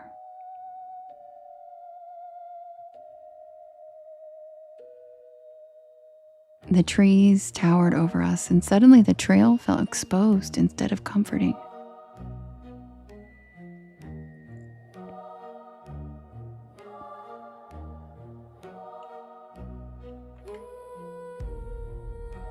We picked up the pace, but the ground became slick with mud. And no matter how good your hiking boots are, fresh wet mud makes it almost impossible to keep your footing. About 15 minutes later, the rain intensified into something much worse.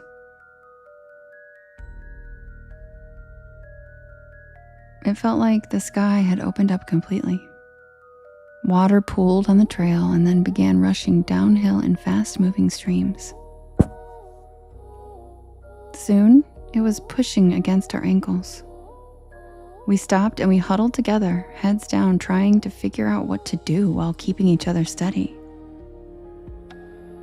It became painfully clear that we were in a flash flood zone.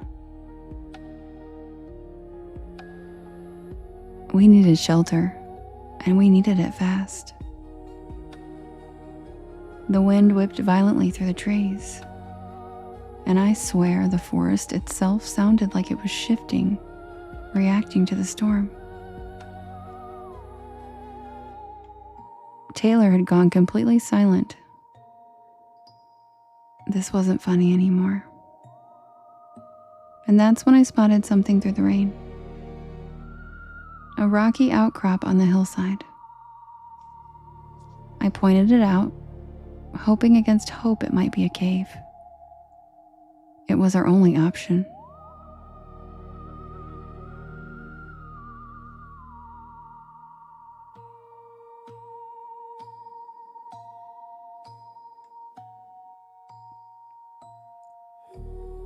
As we got closer, we saw it clearly. A small, dark opening carved into the hill.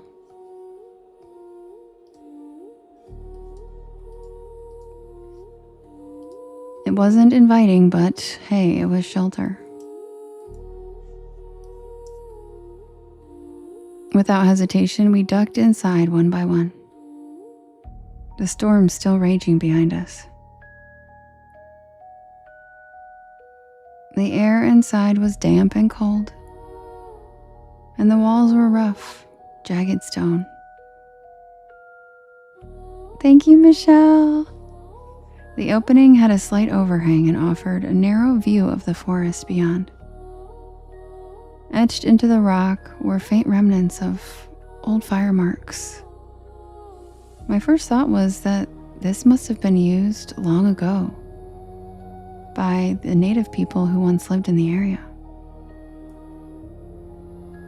We couldn't see how far the cave extended. My flashlight beam didn't reach the back because it was inadequate. I was soaked and freezing, and spelunking was not on my list of priorities. Thanks, Jen. The The cave wasn't comfortable, but it was dry. We huddled together, shivering. Taylor tried to joke about it. And Casey scanned the cave entrance. I was looking at the walls. They had faded etchings and symbols worn down by time. It was obvious we weren't the first people to take shelter here. Carrie unpacked snacks, trying to lift everyone's spirits.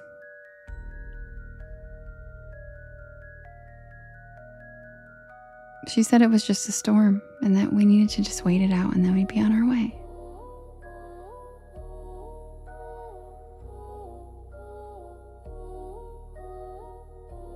But the storm didn't ease up. If anything, it got worse. Wind howled outside and rain began blowing into the cave entrance. We scooted further back. Allie refused to sit with her back facing the darkness. And then we heard a soft, rhythmic sound. At first it sounded like water dripping from the ceiling. Eerie, but explainable. But then it became clearer. More deliberate. It didn't sound like water. It sounded like footsteps. Slow, steady, coming from deeper inside the cave. Carrie whispered, asking us what was that, but none of us answered.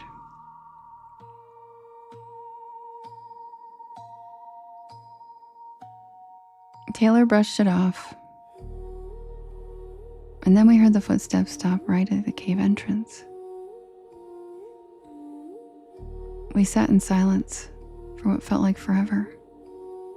The storm thundered outside, but inside the cave, everything was still, thick, pressurized.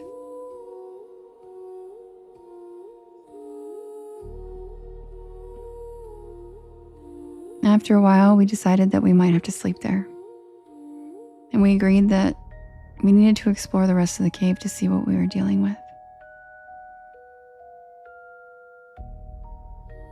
Good night, Matt. Carrie volunteered to go first. Inadequate flashlight in hand. And the cave split into two paths deeper in, and without realizing it, we hadn't really noticed which direction she went in. So, Taylor and I explored one tunnel while Allie and Casey took the other. And then we saw Carrie's flashlight at the end of our tunnel, and we called out to her, but she didn't respond. So when we regrouped with Allie and Casey, they said that Carrie had just come out with them. Confused, Taylor and I ran back down our tunnel to where we had seen Carrie's flashlight, and she was gone. And the tunnels didn't connect to each other, we checked.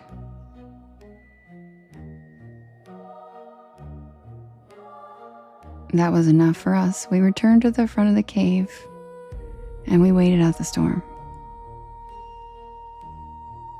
But from that point on, Carrie was different. Her voice became flat and her eyes were empty. She looked like someone who had just woken up and hadn't fully remembered who they were yet. Thank you, Bisbee. We left the cave before the rain fully stopped, and we hiked back to the cars. All of us were shaken, and Allie suggested that maybe Carrie had been exposed to some type of mold in the cave. Lovely, I love how you know who they are now. It's so cute, isn't it? They're the best. They call themselves C2, and I'm obsessed with it. When we asked Carrie for the Airbnb address, the one she had booked, she stared at us and asked, what an Airbnb was. What? And that's when the real fear set in. At the cabin, Carrie left her belongings in the car, and she wandered into the backyard. And we found her rubbing her hands along the siding like she was feeling it. Later, after we put the bags inside and settled in, we found Carrie standing naked in the dark bathroom, smiling at herself in the mirror with a wide, unnatural grin. Casey and Carrie are nurses, so when Casey tried to examine her for head trauma, Carrie growled at her. After that, we decided to lock down for the night, and we went to our separate rooms. The next morning, Carrie and Casey were gone. No bags, no phones, no trace. We thought maybe they went for a hike that morning. So we waited around for a while. But when we finally reached them by phone, they told us that they were in Kansas. That they had always been in Kansas. They had never gone on a trip. They had never hiked and never been in the cave. They didn't remember any of it.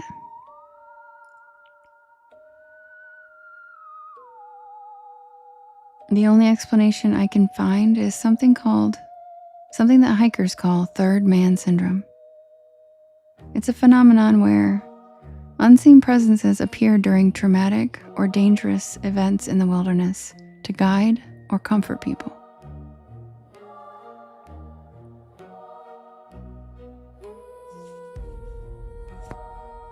I don't know what happened, but all I know is this. We went into the cave with 5 people, and we came out with something that didn't belong to us.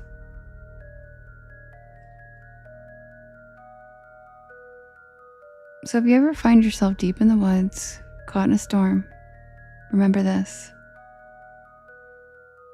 Not all shelters are empty, and not all of them are safe.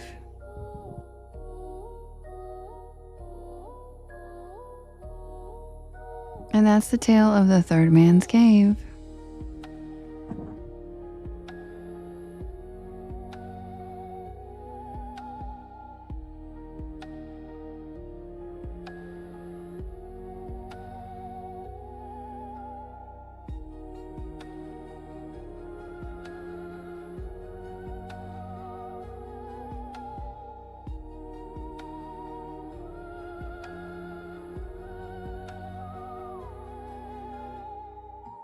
Yes, I find doppelgangers and mimics and stuff like that very scary. Third man syndrome is supposed to be a good thing. It's supposed to be helpful. Soldiers have also have commented on experiencing it. It's basically where you're in danger or a life threatening situation. Yep, exactly, Lonnie. Some people might call them guardian angels, but they do apparently appear as your loved ones or as your friends or people you trust. They are in fact not, but there is folklore on that happening when people are in life and death situations in the wilderness. They randomly will see someone they are friends with and trust who leads them to shelter or leads them to, anything like that. So, that is the premise of that story.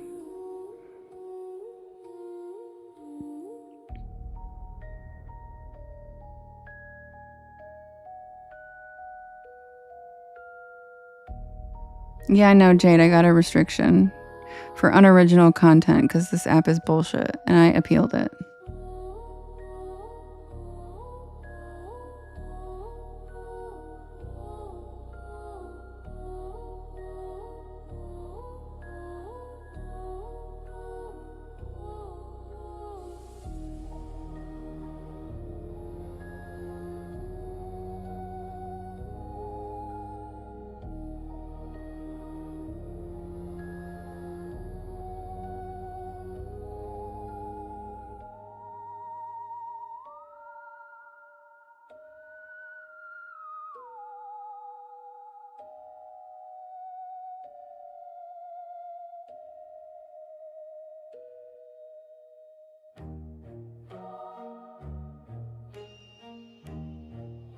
Lovely. That is so funny.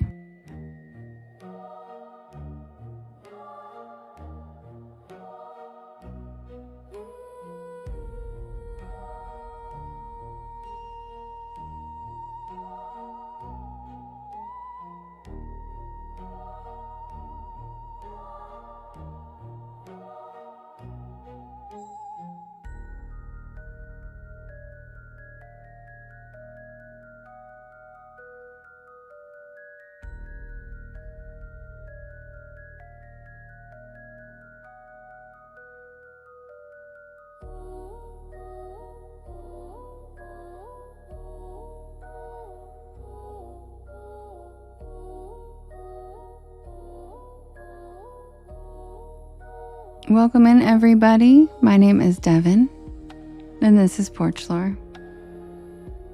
I tell spooky bedtime stories to help you relax your nervous system and fall asleep. And I'm here every single night at 10 p.m. Eastern Standard Time until about 1 in the morning.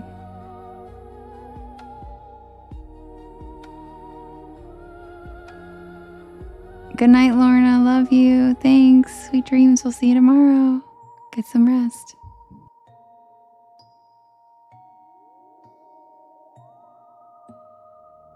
Hi, Puerto Rican Shorty. Welcome in, everybody. If you're enjoying yourself, don't forget to follow. And don't worry about reposting because this shit app said that I have unoriginal content. Even though my content's more original than a lot of people on this app, I literally write all of these stories myself, and they're full of shit. So give me a second to change my background for this situation because they gave me this bullshit restriction last week, and I made a special background for when that happens. So don't worry about resharing it because this app sucks. So give me 1 second, I'll be right back.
There you go, assholes. I made this specially for you, TikTok.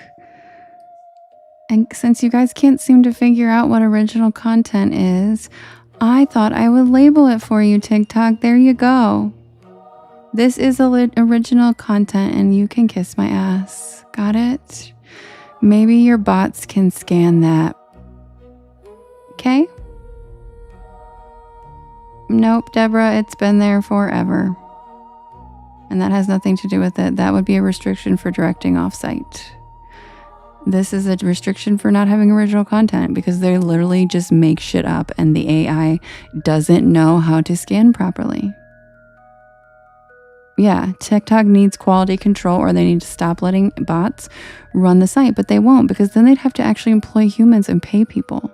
So they don't give a fuck. They'll just continue to let AI fuck up everybody's form of income and brand growth because they don't give a shit.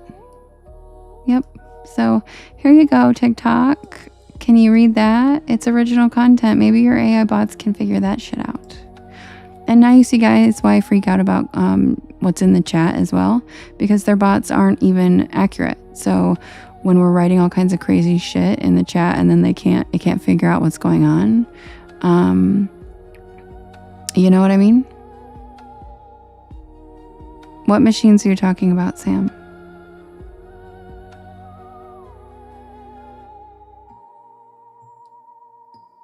No, it's not the music. Yes, it's licensed to me. And it would be a different restriction. It would be for copyright infringement. And again, then that means their AI doesn't work. If it cannot fucking address that I'm the same person as my YT channel, then it's not, and then it's faulty. That's not my job. That's their job. And that's why they wanted to buy this app. They're doing it on purpose to run this app into the ground because they want people like us to leave. Because they want it to be a certain demographic of people on this app, and they don't want truth talkers. And guess what, TikTok? I'm not going anywhere. You can fuck off. Got it? Okay. I'll be right back with the next poll.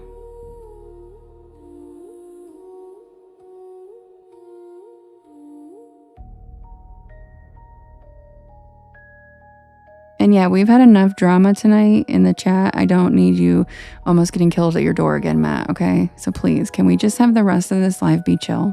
I've gotten a restriction. We've kicked 2 people out, and I'm just like, I'm not in the mood anymore. So let's just have some no drama and relaxation. That would be really great.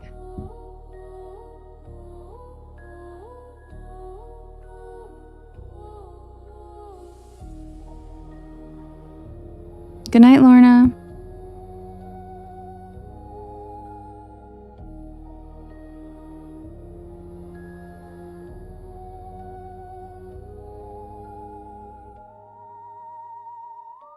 I have no idea why people play Amazon Music in their lives. I have no idea why other people do what they do.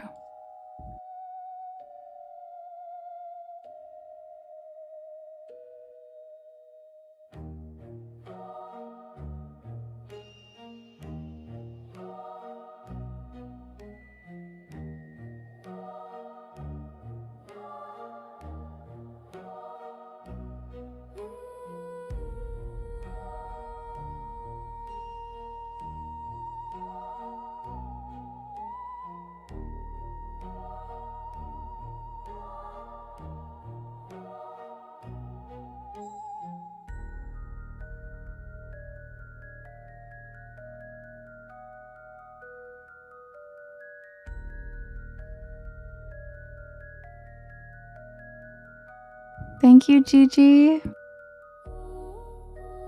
Aw, Sheen, I'm so glad, right? Cryptids are so fun and cute, right? I love it.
Okay, guys, the next poll is ready. Thank you, Bo.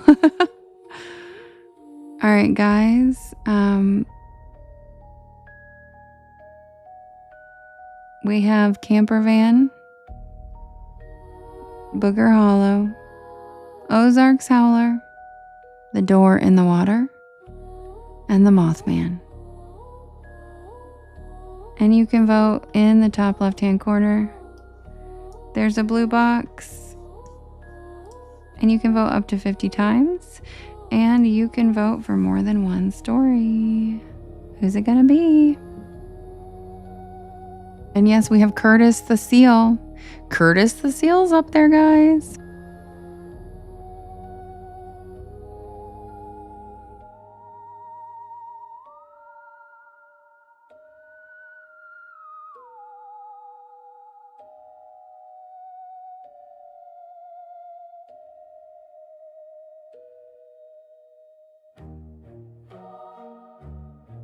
Justin. Justin said, hate it or love it. He's up there. Robin, I named the seal Curtis a long time ago. He's my pet seal. That's me on the rock. If the Selkie story won, that's me on the rock and Curtis is the seal. And I named him Curtis after Curtis Jackson. Jade.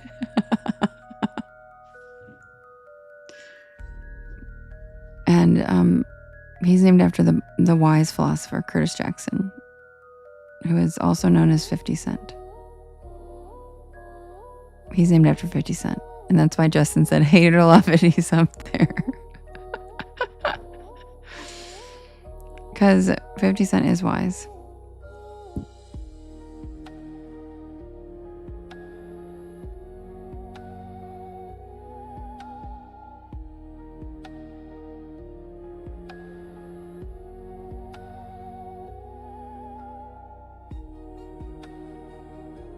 Everybody say hi to Matt's friend who's watching on his phone with him.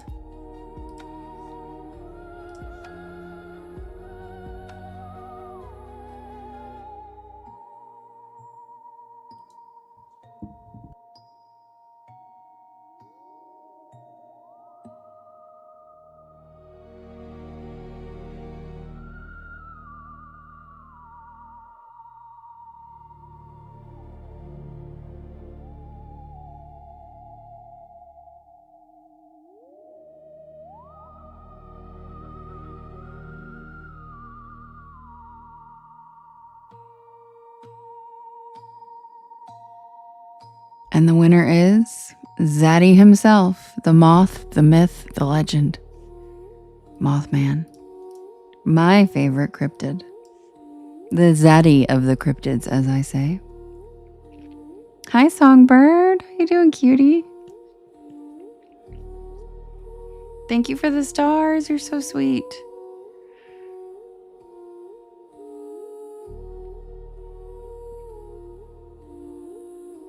We're sorry you've had a rough night, but you're on the porch now. So grab a beanbag chair, grab a hammock, sit back and relax, and welcome to the porch.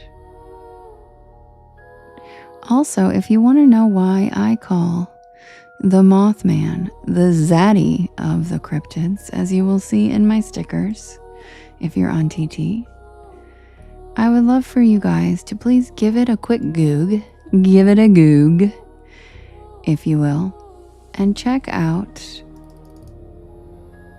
the Mothman statue in Point Pleasant, West Virginia.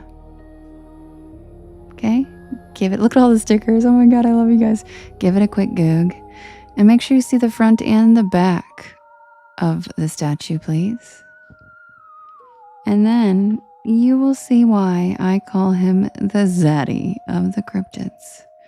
Because meow, he could pick me up and fly me around anytime he wants.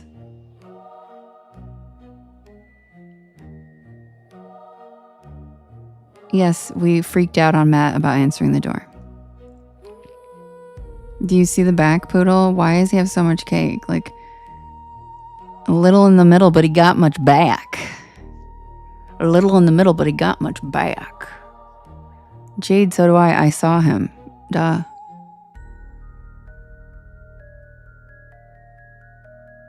Oh yeah, Rachie. He's the best.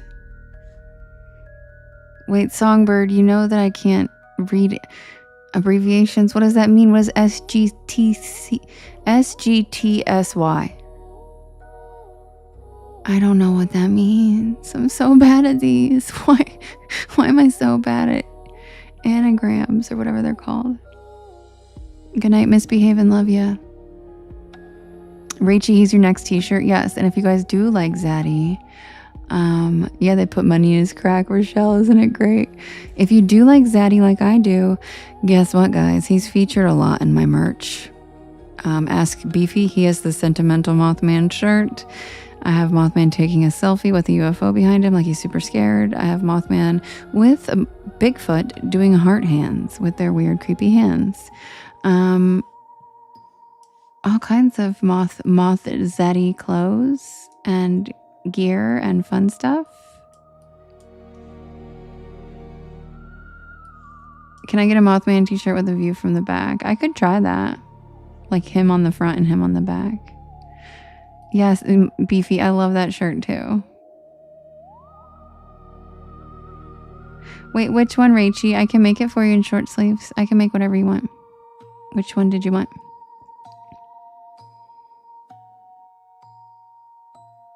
Because once it got warmer, I stopped doing the long sleeves, and I may not have done the short. That one may have been when it was cold. Oh, the flower moth. Yeah. Okay, I love that one. I'll totally put that on a t-shirt for you. I love that. Absolutely. I'll do that. I'll put that on a t-shirt for you. Let me write that down. Hold on.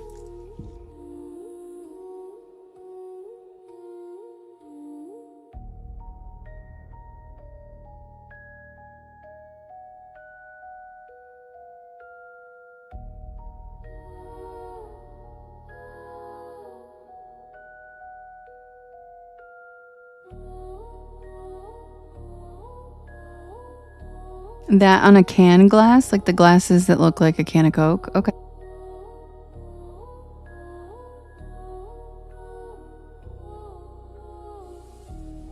You've got it.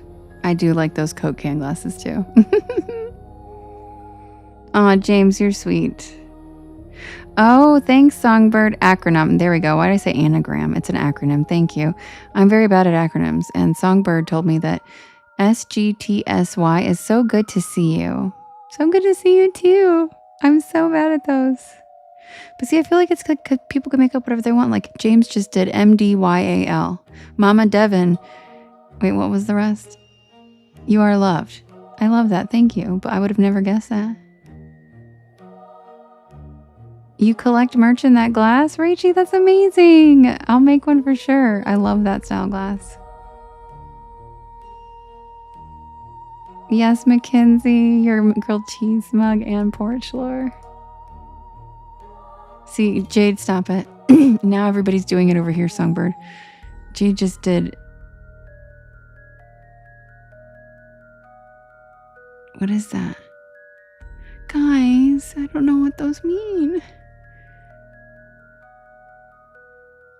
Jade, I love you. Devin is my soulmate. I love you. I love you. That made me laugh. Yeah, I thought Jade was typing dim sum. Me too.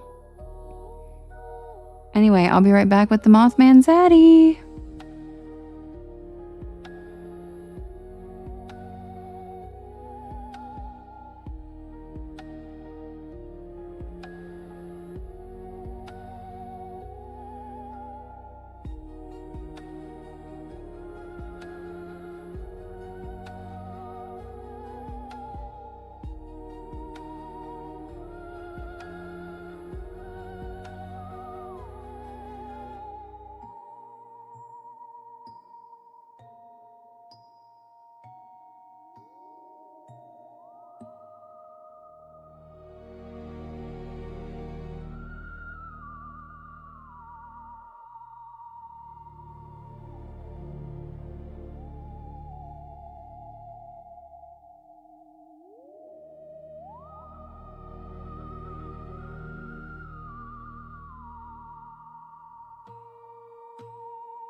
Yes, James, you're right.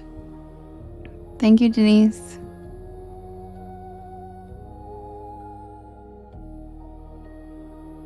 Oh my god, thank you, Misbehavin'. That's so cute.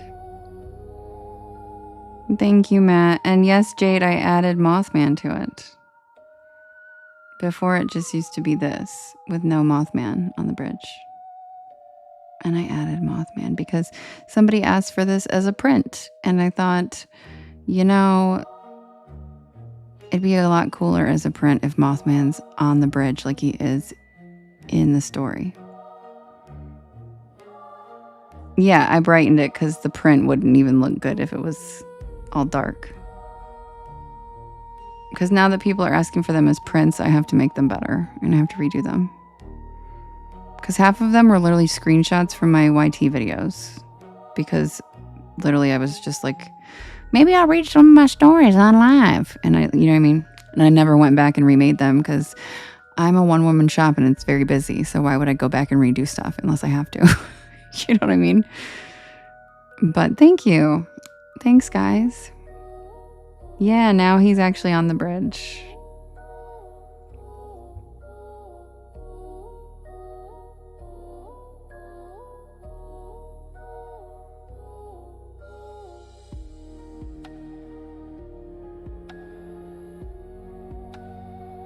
What, Jade?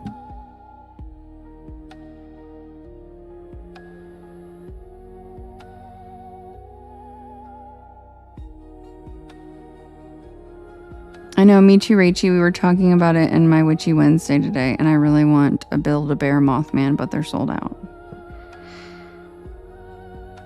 See, Peter? Isn't it crazy? It's okay to wonder. I mentioned it. Like, did you see his butt? Like, my goodness. And Jade, you can't do that and then say, never mind. Oh, wait, now I get it. You sicko. You sicko. Isn't it crazy? Like, Peter, whoever made that statue, like, that had to be like, somebody's like, you know what? I'm gonna do it. I'm gonna make Mothman statue my fantasy. Because, like, like, when they commissioned the statue, I guarantee they weren't like, make sure he's got cake. Make sure his butt cheeks are really big and nice.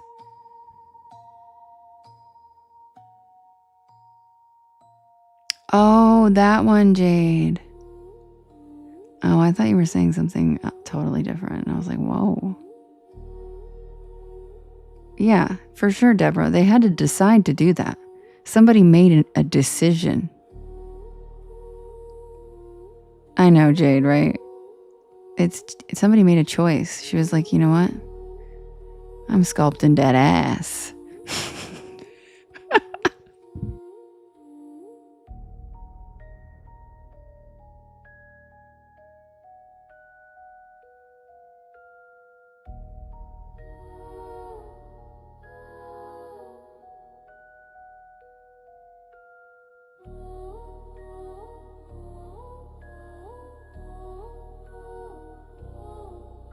Yeah, I was like, whoa, Jade.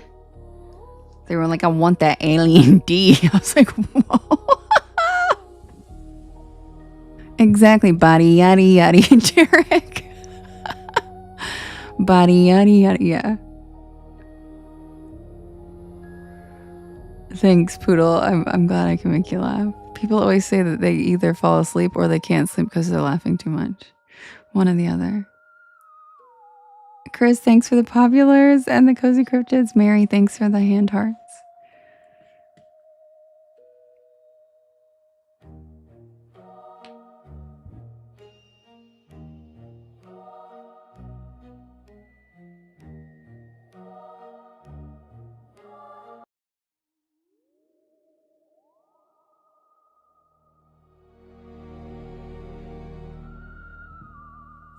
No offense taken, Jane.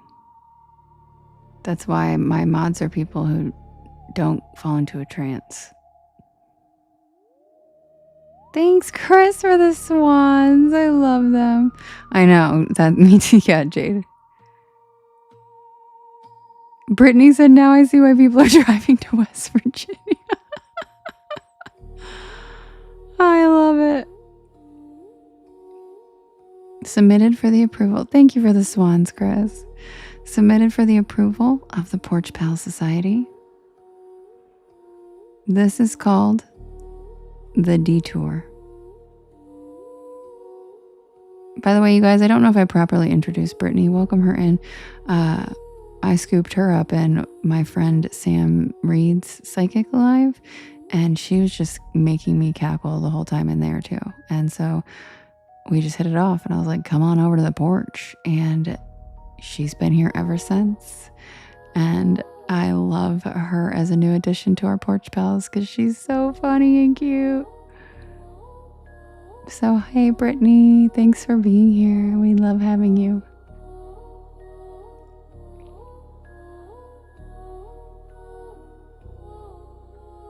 So, I've been doing solo road trips since I was an emancipated 17-year-old whose parents lived in Ohio while I was still finishing high school in North Carolina.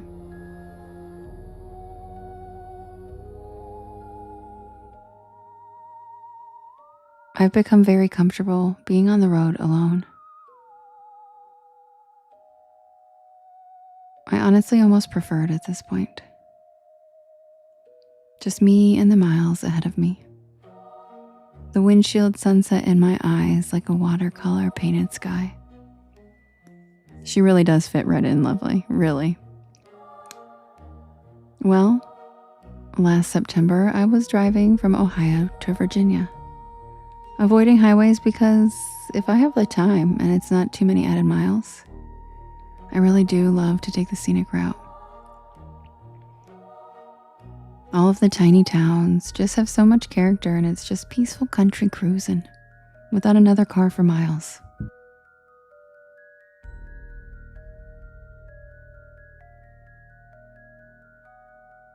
It truly is a serene way to road trip.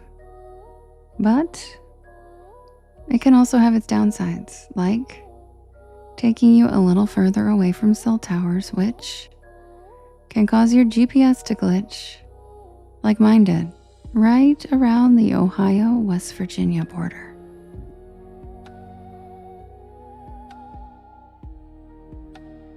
My GPS ended up spazzing out and rerouting me to some back roads that I didn't recognize. And that's how I ended up in Point Pleasant, West Virginia.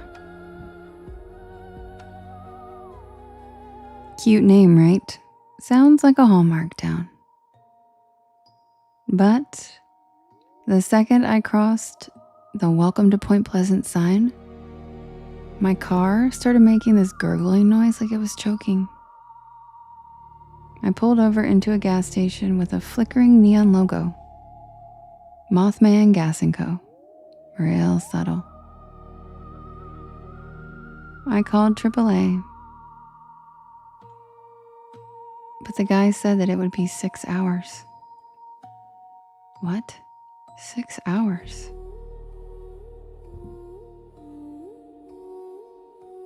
It didn't even take the tow truck driver from Vegas to come get us in Death Valley 6 hours.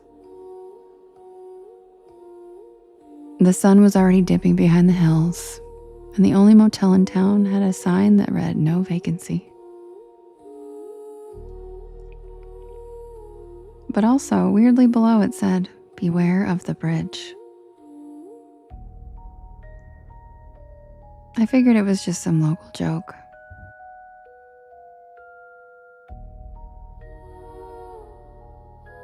So there I was, a stranger in the middle of nowhere, West Virginia, sitting on the curb outside a gas station. And that's when I realized I actually had cell service again. So I decided to look up Point Pleasant.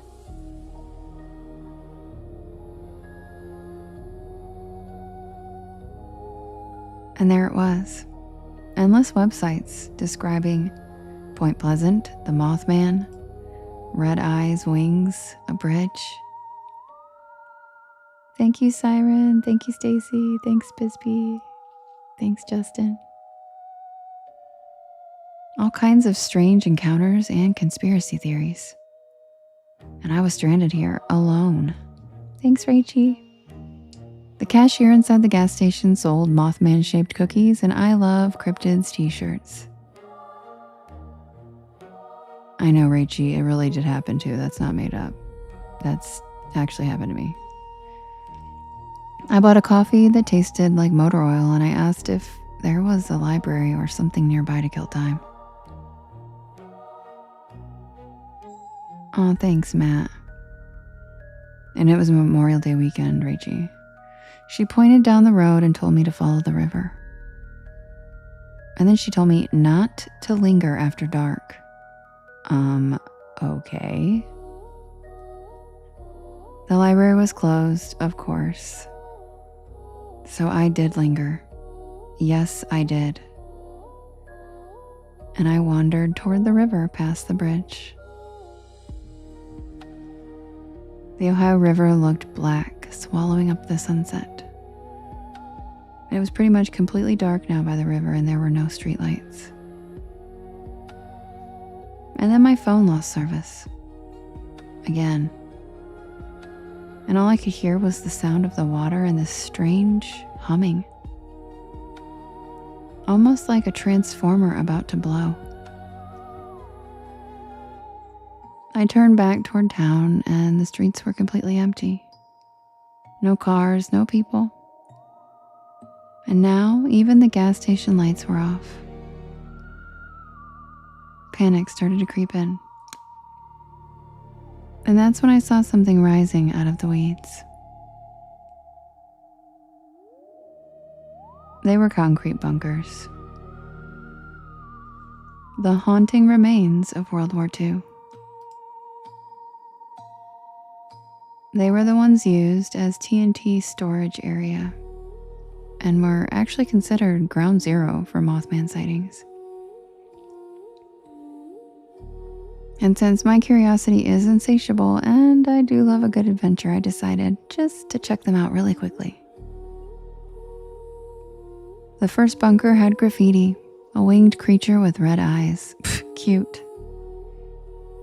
As I walked up to the second one, the beam of my inadequate flashlight caught graffiti that read, "Beware the bird." Funny. But then I heard a sound.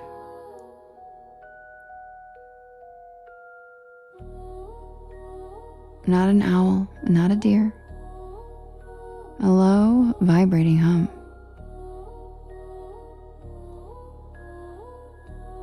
Matt, I've crossed that bridge like more times than I can count too. The vibrating hum was almost like power lines buzzing. The hair on the back of my neck stood up, and when I turned, there in between the trees were two glowing red lights. But then I started to realize they weren't lights at all. They were eyes. Glowing like hot coals. They hovered 7 feet off the ground. The thing stepped forward. My legs turned to cement, and I swear my brain short-circuited. It was tall, 7 feet maybe, with hunched, bony shoulders and skin like wet charcoal. And wings. Not bird wings, but not bat wings either.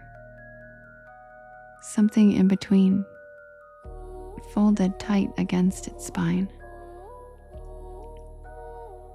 And those eyes, they glowed. Not like reflectors, like they were lit from the inside. And I turned and ran. Branches clawed at my arm, slowing my escape, and the buzzing sound followed behind me, vibrating in my skull. But I didn't dare look back. When my feet hit the paved road, I quickly glanced back as I ran, and the creature was on the bridge.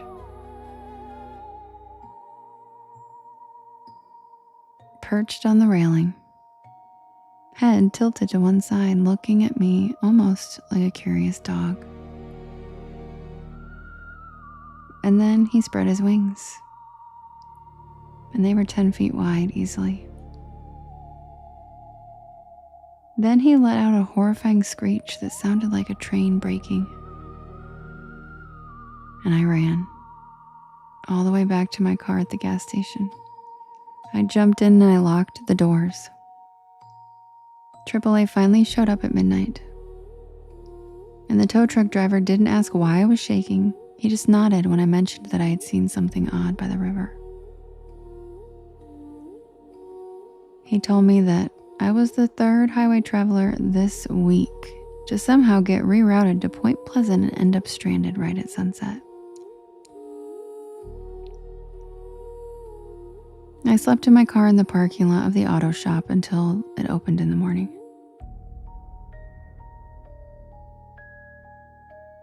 After an inspection, the mechanic found nothing wrong. My car started up and ran like it had never had a problem.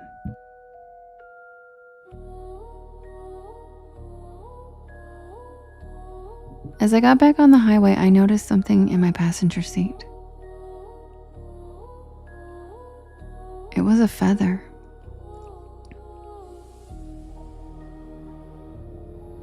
Black and thick as my thumb. It could have just been a crow feather that blew into my car during my road trip, right? Maybe I'm overreacting. Or did the Mothman leave me some kind of peace offering? He clearly didn't want to hurt me, or he absolutely could have. I know I never could have outrun him if he had actually been hunting me. And to be honest, it almost seemed as if he was sad that I turned and ran from him. And even though I was scared out of my mind, I oddly felt bad for him. I have no idea what I encountered that late night in West Virginia. And I'll probably never be able to confirm what it was.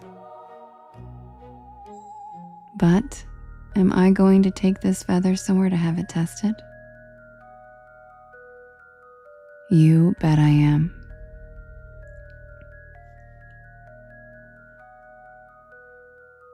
And that's the tale of the detour. And Scarlett, I'm so sorry to hear that. Welcome back. And yes, their loss.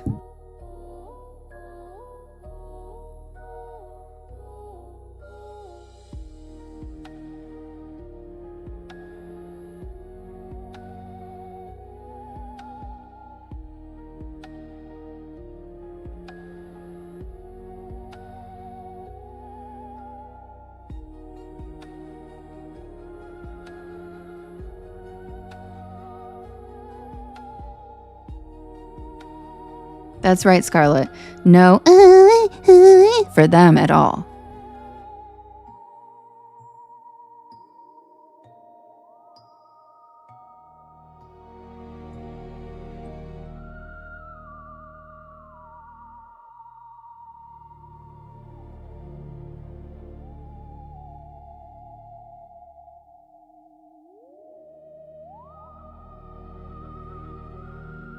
Welcome in, everybody. My name is Devin, and this is Porch Lore. And I tell spooky bedtime stories to help you relax your nervous system and fall asleep. And I am here every single night at 10 p.m. Eastern Standard Time until about 1 in the morning. I do write and record all of these stories myself, and it is original content to TikTok. And you can listen to them whenever you would like when I'm not live on my YT channel, as well as all of the podcast streaming sites. Just look for Porch Lore and you will find me. I also have all of the links in my bio. Hi, Venus. All right, and you guys know what time it is. It is grilled cheese time. Hi, Use Your Sense. Welcome back. Thank you, Tina. Thank you, Lori.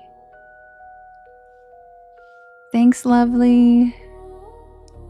Thank you, Stacy. Thanks, Madam Purple. Welcome in. Hi, Siren.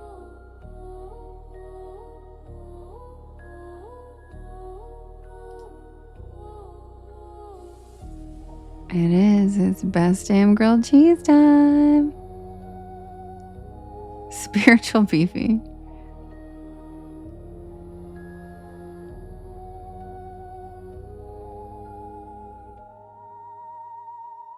Oh my god, yay. She's about to get why you made her grilled cheese. Yay, Matt. What show, Jade, you little brat? You little brat. I'm just kidding. What show, Jade? Which one? Monarch?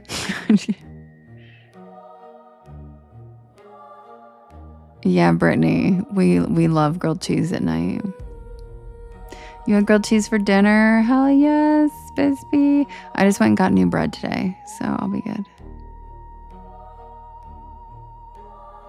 Yes, I love that, Rachie. Yeah, this is our show, Jade. Exactly, Justin. Jade, what's your show? Hello, text me. Love you, bye. Good night, Sully. Good night, Cloud Dancing. My favorite cheese is Gouda. That's my fave. Oh, yay, Laura. La Brea. I didn't see that answer. Oh. Like the La Brea Tar Pits in LA? Is it about the La Brea Tar Pits in LA? Because there used to be a Marie Callender's near there that I used to go get wasted at for Sunday brunch. They had a champagne fountain. It was really good. I used to get mimosas and go to the tar pits. It was awesome. Okay, be right back with the diner.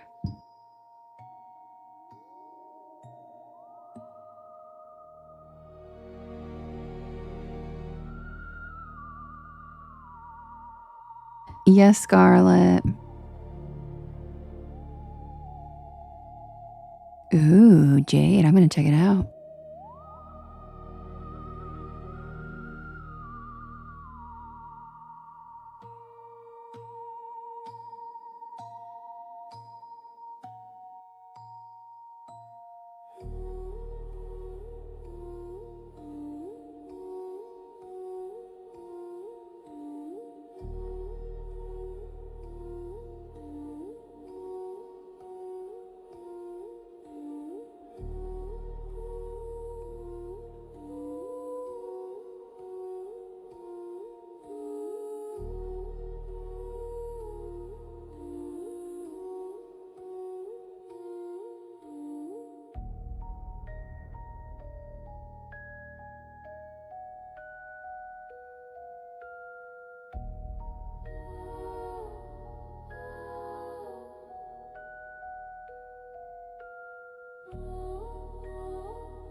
Don't be sorry, Tommy.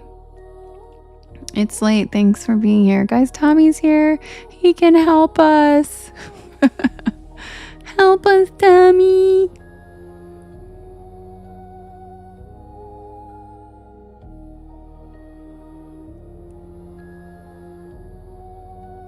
Tommy, could you do me a favor? Could you also make some of the mods that are mods in here mods on Discord so we don't have to all harass you like we just did tonight? Tommy Pickles, we love you.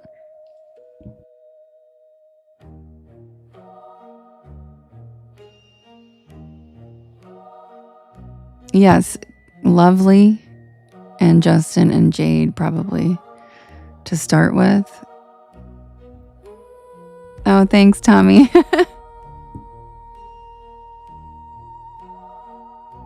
Yeah, Rachie said, Tommy, save us from that measure. We were all like, help, Tommy. And Kim. You should make Kim one too. But I think she's asleep right now, but you should make Kim one.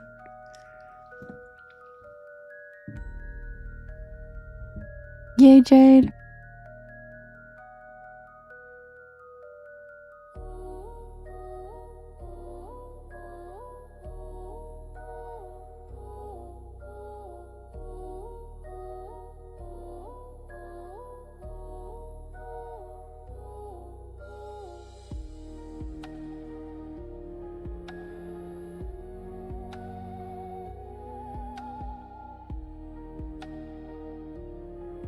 Yeah, Rachie, I'm learning it and I'm starting to love it too.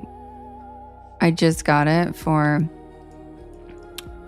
the Porch Pals, so I'm not like that great at it. That's why I was like, Tommy, help. Thanks, lovely.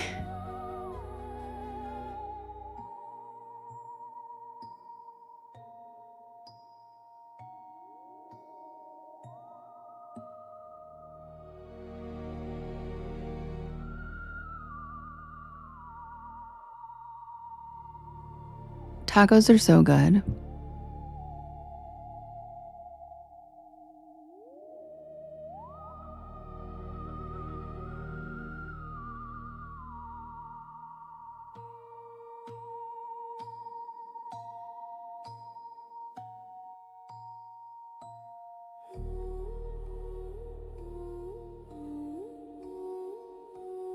By the way, my friend did my chart for me today, and she does charts differently than like normal charts, and her chart makes so much more sense than any other chart reading I've had. And in it, I have some Taurus placements, and she was like, here, this is like a bigger part. Like, and I've never thought I had much Taurus identity, but I do get along with them well, and I have a lot of and she said something about like obsession with nice jewelry and food. And I was like, yeah, from Sam. It's amazing and it's so worth it. You need to get one. She's incredible. I'm so glad I did it. Because I wanted her style. It's different than I've had my chart done a million times, but hers was like, it made so much sense. It made so much more sense of who I am than like the other readings I've had. I was like, wow. Yeah, and so reasonable. She's just the shit. And so, yeah, perfume too, Rachie. And so she was like, you might be drawn to like, finer jewelry and nice gems and like food. And I was like, I literally talk about food in my life every single fucking night. I talk about food because Tauruses love food. And I was like, I don't know why I never put it together. Yeah, lovely. That's so true. And her chart, if you guys want a chart, go get one. Her prices are reasonable from my friend Sam Reeds. She was in here last night. She's like a goddess. And oh, thank you. Right, Crystal? Thank you, Viola. Thanks, Michelle. That bloom melody's cute. And yeah, she nailed it, right? And I was like, dude, I love food and jewelry. What do you mean? No, not Sam the Frying Pan. Sam Reeds. She was in here last night. She's like amazing. She reads people's charts and energy. She's an energy reader, and she's an expert on the Schumann resonance. And that's how I found her originally, because of my obsession with this Schumann resonance and trying to figure out why it controls me so much. And she's incredible. That's where I found Brittany. And yes, she's also an Amazonian goddess, and she is 6'2", with gorgeous long red hair down to her butt, basically. She literally looks like an Amazonian goddess.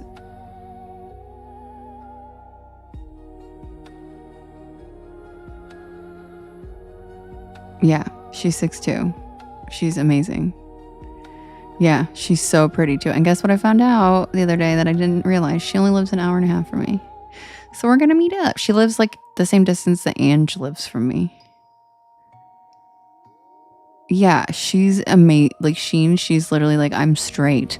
And I'm like, if I wasn't, what a babe. Because she's like so tall and like confident and beautiful and smart. And like I could imagine that if women are your thing, I imagine that a lot of women are very into her. You know what I mean? Like, because she's so tall and pretty.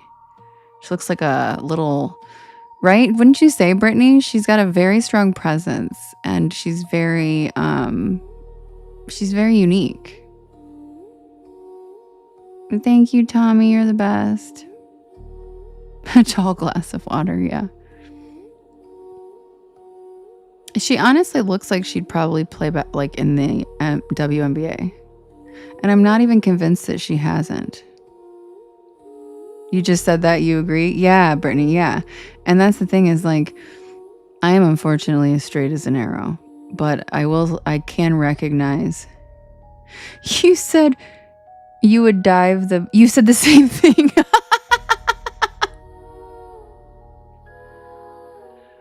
Yeah, exactly. You get it.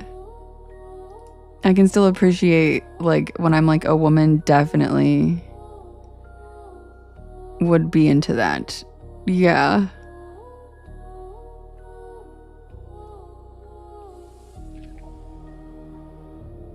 Sheen says, I'm not that straight. You had me at tall and red hair. Yeah, and I think it's also her hair is like flaming red. She's just really awesome.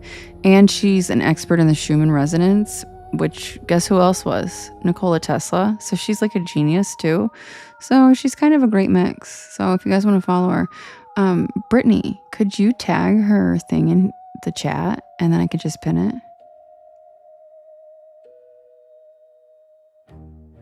Yeah, I agree, Tommy. Thank you so much for helping. He said, we finally had someone take it to Discord. We have a really good community for this to be our first issue. Thank you so much. And I agree. This is literally our first issue. And unfortunately, it's somebody that has been around for quite a long time, and we put up with, and it just was enough. So it wasn't even like a normal troll. It was just somebody that's enough.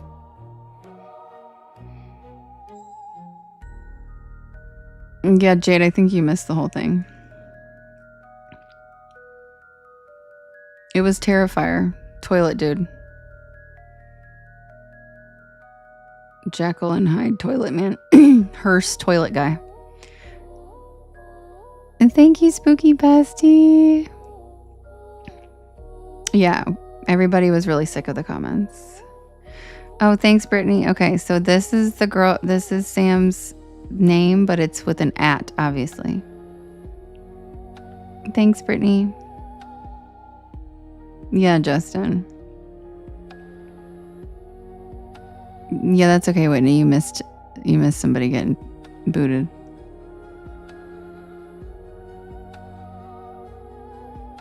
Peter, I 100% believe in collective consciousness. I'm claircognizant, and I'm pretty sure that's where I get a lot of my knowledge and information. So I am 100% believe in it. Is Holly still in here? I think she went to bed. But anybody who was in the Witchy Thursday live today actually got to see me do claircognizant recall in real time on my live. And it was pretty cool. I never mean to do it, but I've never really caught it on a live, I don't think. I agree, Lovely. It just makes sense. Hi, Scarlett. Yeah, I had to reschedule it, Sheen. It's usually on Wednesdays, but I had a tree branch fall, and yeah, there's a recording. Yeah, I could send you the recording of my live and tell you the timestamp. Every Wednesday, Scarlett. Oh yeah, Lovely. You've seen me do it a few times. Because it's not that obvious. You're right. It's like little things. But today it was like all of a sudden. Brittany, you caught it today? Yeah, exactly. I catch myself all the time with no witnesses. So it was actually really cool to have it happen in real time on the live.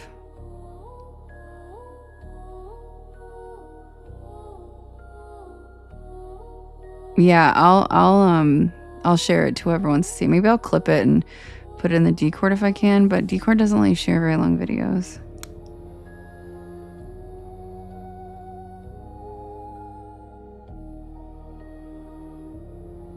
What about a tree feel?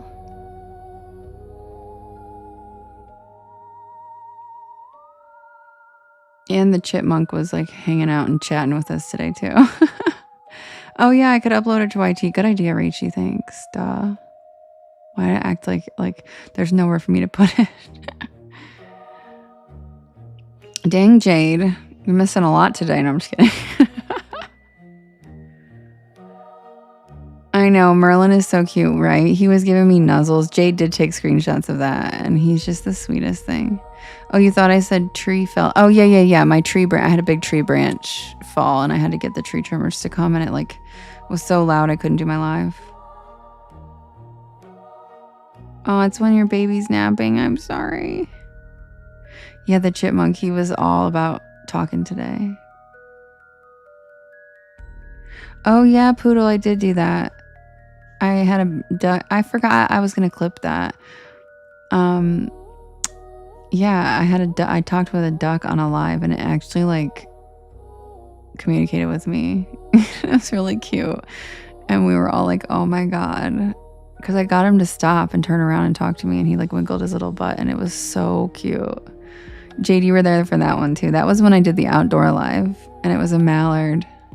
Yeah, one of your duck friends, Justin, and he was so cute. Thanks for reminding me of that. I need to clip that one too, because he literally like actually talked to me. Like it was very obvious. Like he turned around and listened to what I said and responded, and like it was right. It was so cute. The way he was wiggling his little butt and showing off, it was the cutest and so random. I was just like, hey. It was so cute. I'll have to clip it. He's a little mallard cutie. Angela and I saw a bald eagle a couple days ago when we went to the park, and I freaked out and I waved hi at it and yelled hi in front of a bunch of people. And then I realized after she pointed out like how funny it was, I was like, oh, I guess that's weird. What would you guys think if you saw some lady as a giant bald eagle flew over her, get all excited and go, oh my god, hi? Because that's my instant reaction. Yeah, me too. Every time I see a bald eagle, I freak out. I'm like, hi, oh my god, you're beautiful, hi. Yeah, so I was like, well, I think what's weirder is that more people don't act that way when you see a majestic creature. Yeah, exactly, Mary. I think more people should be doing that. I think it's weirder if you don't act that way when you see. Yeah, and that's the thing, Michelle. I agree animals too, because I think it's strange if you encounter another soul. That thing flew so low right above me. It was weird not to address him. He was there. And I said hi, because like to me, that's how I feel about animals. Like it'd be weird not to say hi. Because that's another little soul right there. That's just like rude. Like even like when I see the chipmunks and squirrels, I'm like, hey, hi, cutie. And when I see a deer, I always say hi, because I just think it's weird not to. Yeah, Michelle, for sure. Because they're little souls, and you don't think they notice that you just ignore them? Of course they do. They're watching us. They're looking, interested, and curious. And you never know. You might be the first human being they've ever encountered.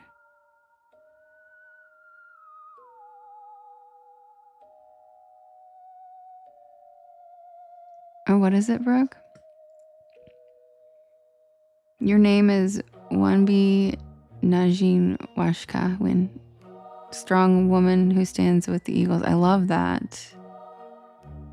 Exactly, Poodle. People say hi to cats and dogs. Why not all animals? Yep.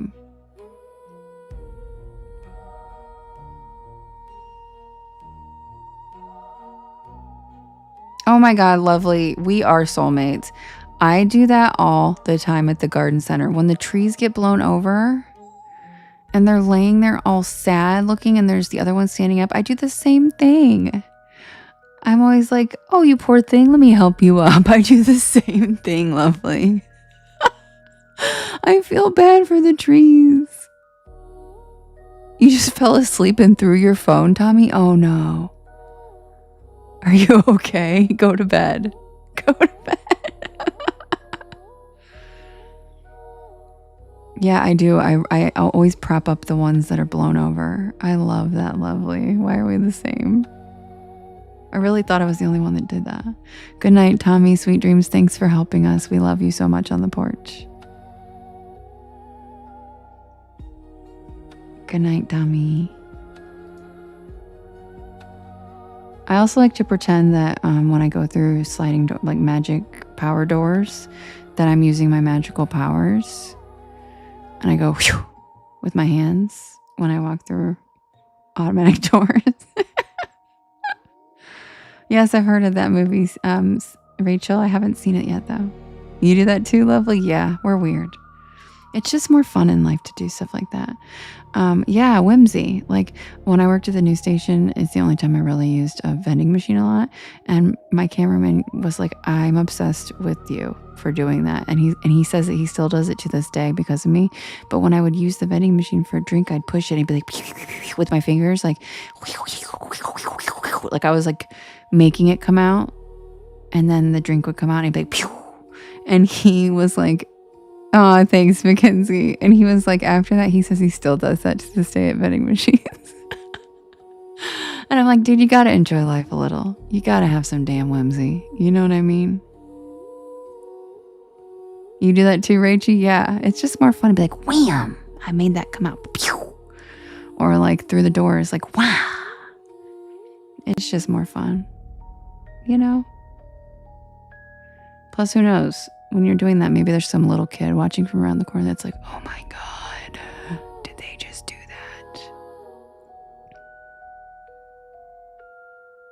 that? Lovely, that's such a weird way to look at it, you weirdo. Yes, Songbird, I do this. Yes, when you get the traffic light to turn green. Yes, it's the same thing. You're like, wham, I did that. Pew. Thank you. Cruising right through. Exactly, Songbird. Oh, you like to pretend you're using the Force, Rochelle? I love that. Spiraling my finger to beckon my snack. Exactly, Mackenzie. Exactly. That's what I was doing with the noise. Like swirling my finger like a magical, like, come here, snacky snack. It's so, I love that we all do these unspoken nerd. And that's the thing is like, nobody ever talks about that we do that. But we all do it. Yeah, you do it in the elevator too. Me too. So don't lose your whimsy, guys. Keep being silly. Because every time you do it, somebody watching you goes, that was fun. And then maybe that'll rub off.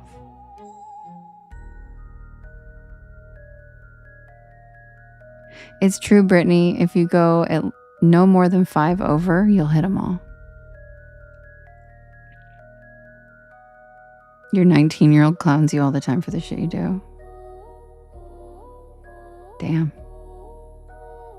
See, I don't have anybody to clown me. Merlin doesn't clown me for shit, so I'm like, I'm so cool. I don't have anybody to tell me I'm a loser. See, Jade said, I may now. You better. You better, Jade. You don't realize how much fun and whimsy it'll bring to your life. And look how many people in the chat said they do it. See, Richie said, I'm 55 years old and I never stopped. Me neither. I've never stopped doing it. I love making the light change too, Brittany. Same, Justin. Oh, Beefy said Merlin doesn't clown you out loud. Dang. Yes, we are overflowing with whimsy. I'm a whimsical bitch.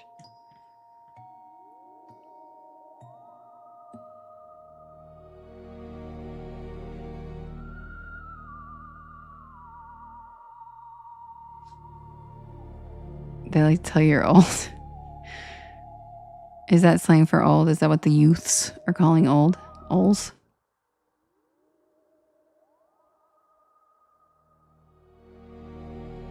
I love that you dance everywhere, Lovely. That's so cute. I don't dance everywhere, but that's really cute. I should. Sometimes I like to frolic, which is skipping. I don't feel like people skip enough. Give yourself a moment. Just do it. Just skip somewhere for like a couple good feet. Like skip and tell me how good it feels in your hips and how like giddy you feel when you do it. It's weird. I tried it a couple of years ago during COVID or CVID, and skipping is like weirdly like euphoric. Like it's actually really, it like does something with your endorphins. So give it a whirl, guys. It's way better than running. It's way better than running. Skipping is fun as hell. And I was like, holy shit, this is actually ridiculously, it made me giggle. And I'm like, why am I giggling? Yeah. And I forgot how much skipping is ridiculously funny. And it's just like you're laughing and it's like, I can't even explain it. So give it a whirl, guys. Go skip.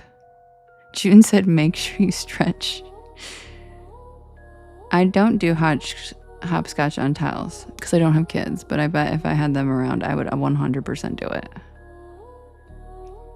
I said hi to a squirrel today and it chased you a block. James, no way. You have a frolic field? I love that. I'm 50 and I skip sometimes when I'm out walking. It's so fun. Exactly, Jersey chick. Doesn't it feel fun? And I never realized how much skipping... Jade said I'd skip, but a witch took out my Achilles. Whoops, I'm the witch. You do it in public. Yeah, so guys, if you feel like it, what's animal exercise? Give it a try and maybe do some skipping. You don't even have to do it in front of people if you don't want. Do it like back and forth in your backyard. I'm telling you, it's like it definitely does something with your endorphins and it makes you like giddy, like giggle. Squirrels hate you, James. What did you do to them?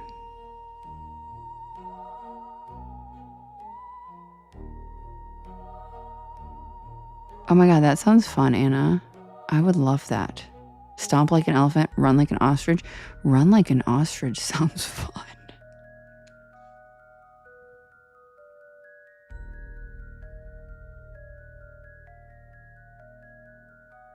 You often salsa when I'm walking down the high street. I love that, Peter. You salsa? Hell yeah. That's why. It helps activate your vagus nerve, which calms you down.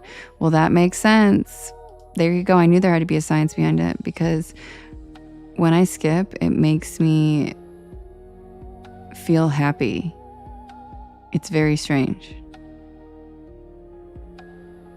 It makes me feel like giddy.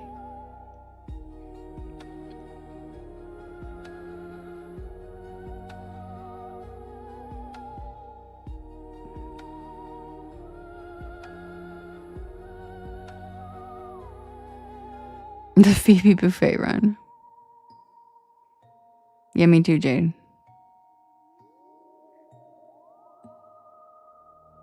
Matt, why are you acting like you're 700?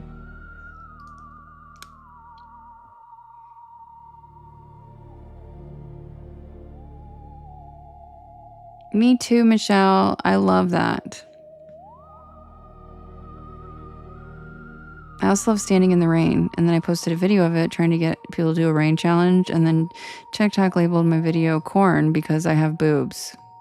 And I was literally in a pink tank top in the rain. Because they trained even the AI to be sexist and objectifying. It's awesome. Anyway, quick swig and I'll be back with the Sycamore Diner.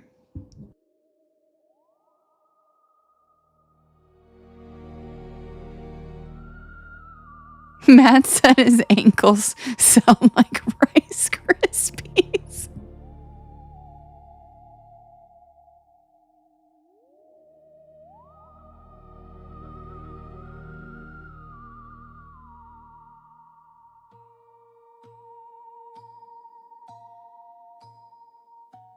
Yeah, quick swig of a jar.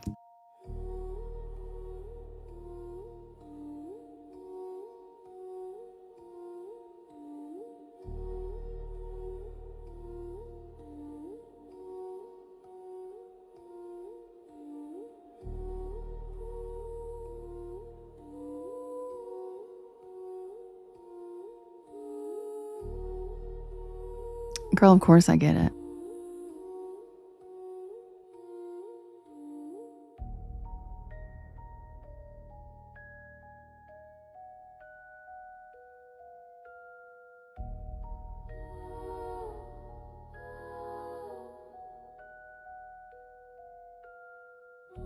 Jade, I literally say that all the time. The porch pals y'all are some of the funniest people I've ever known. Like, these aren't humor laughs. You guys make me actually belly laugh and knee slap laugh. You guys are some of the funniest people I've ever met. And it's like such a joy.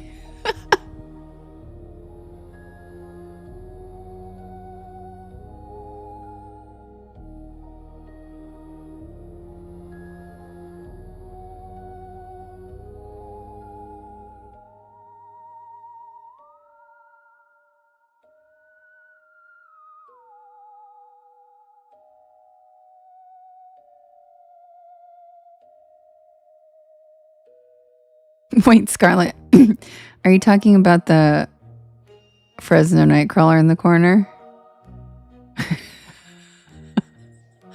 Are you talking about the witch shirt?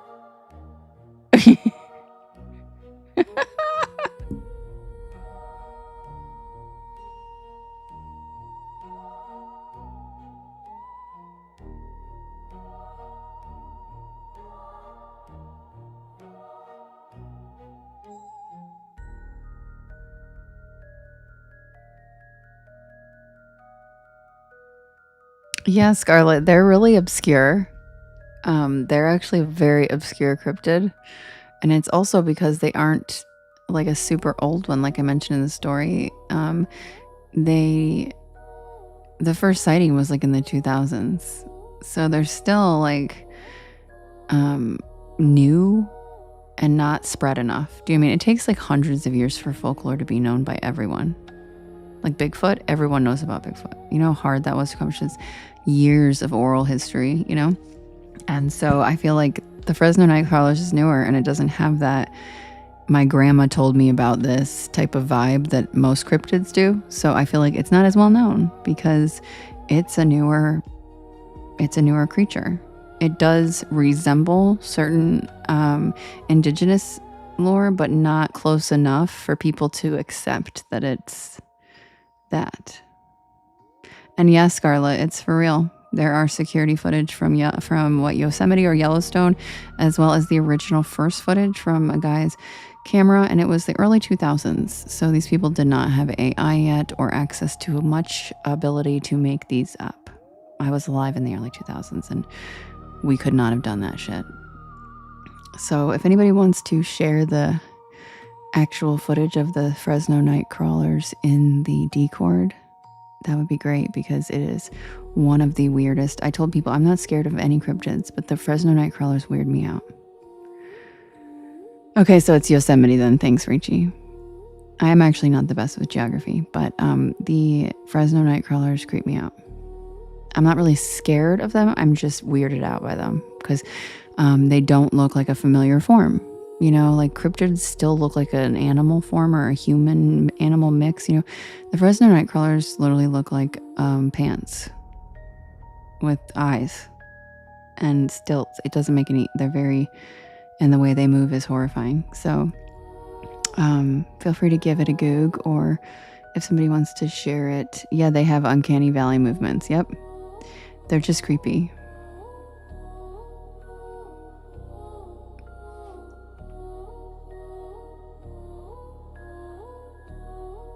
Oh, you saw Chupacabra? I just released a Chupacabra story the week before last, and there's a baby Chupa in it. There's a baby Chupa.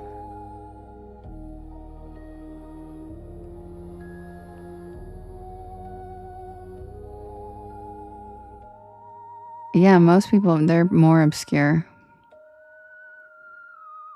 So yeah, the night crawlers. Check them out, y'all. 2010. See, Rachie, they're new. It was released in 2010. So it's a very new. That's why it's more obscure, because people don't know about it yet. It hasn't had a chance to, like, you know what I mean, be as spread as, like, you know, like Mothman happened in the 60s. So that's had its chance, you know, for people to have generations of this story spread. Thank you, Poodle. I love that. That's such a compliment. I love X-Files and David Duchovny. Yes, there you go, Rochelle. Perfect term. They are a novel cryptid. And there actually aren't a ton of like ones that are like that are like pretty, they don't really match anything old and they are new. And so they just weird me out.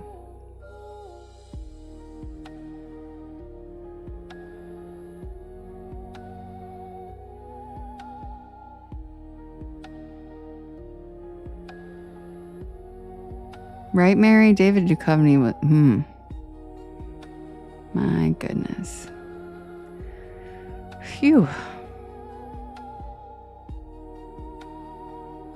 She says, I don't know how to explain it. Don't laugh. I won't. Scarlett, I love you. You're so cute. Yay. Okay, Anna. Yeah, I'll check it when I'm done. Sweet dreams. Love you. We'll see you tomorrow, Anna. You're the best. I can't wait to see the pictures. Me too. I love X-Files. And Fox Mulder was just, whew.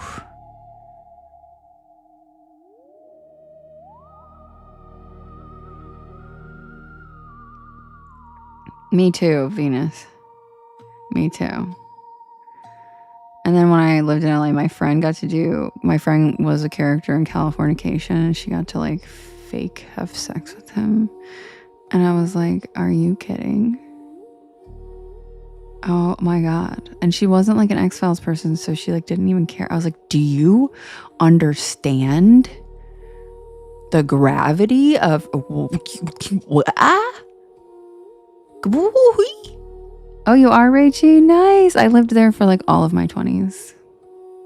I was in West Hollywood, and it was a lot of fun. But yeah, so she got to have like, and not just once, like she was like his fuck buddy on the show. And I was like, girl,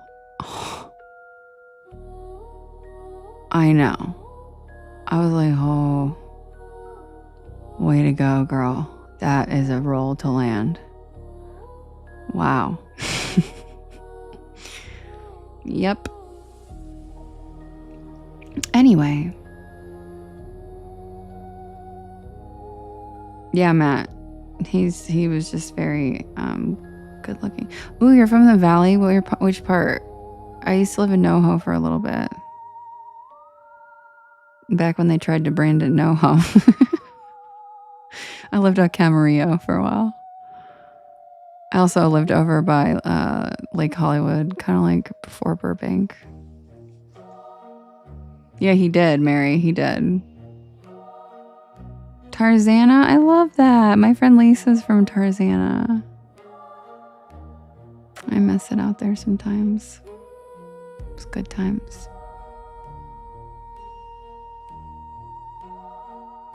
The Temu Dolly Parton. Scarlett, stop. You're so cute. Oh, Beefy, that was a good one. Thank you, Viola. Hi, JC Essence. Thank you, but... Oh, he said, no ho, that's just indiscrimination. No one knows where Tarzana is? I do. Yeah, of course I know where Tarzana is. I lived in LA for a long time. How do you not know the suburbs? And my friend Lisa was from Tarzana. Scarlett, thanks. No, Jade, it's outside. It's in LA.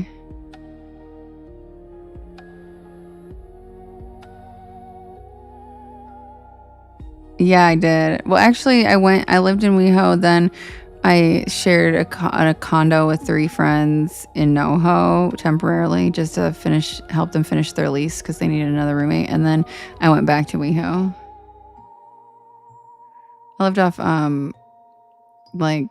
Crescent Heights for a while, and then I lived all the way down by Bird's Cafe, off Hollywood Boulevard, but like east, all the way down by Bird's, like Hollywood and Wilton. It was so much fun. It was a great time.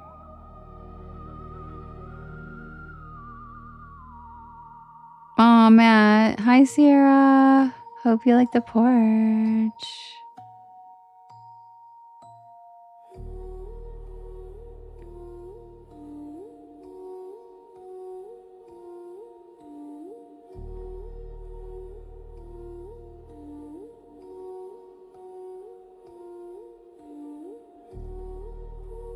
All right, guys.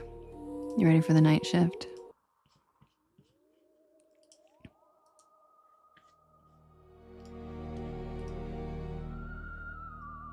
Also, tell Sierra I have had a stalker too, and it's honestly traumatic.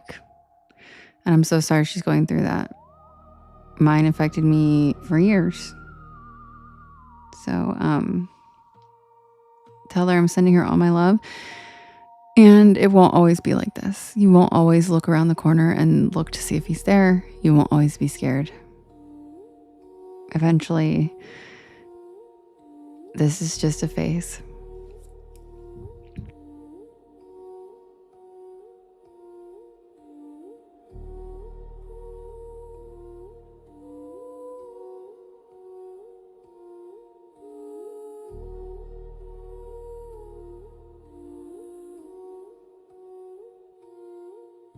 Submitted for the approval of the Porch Palace Society. This is the tale of the night shift at Sycamore Diner.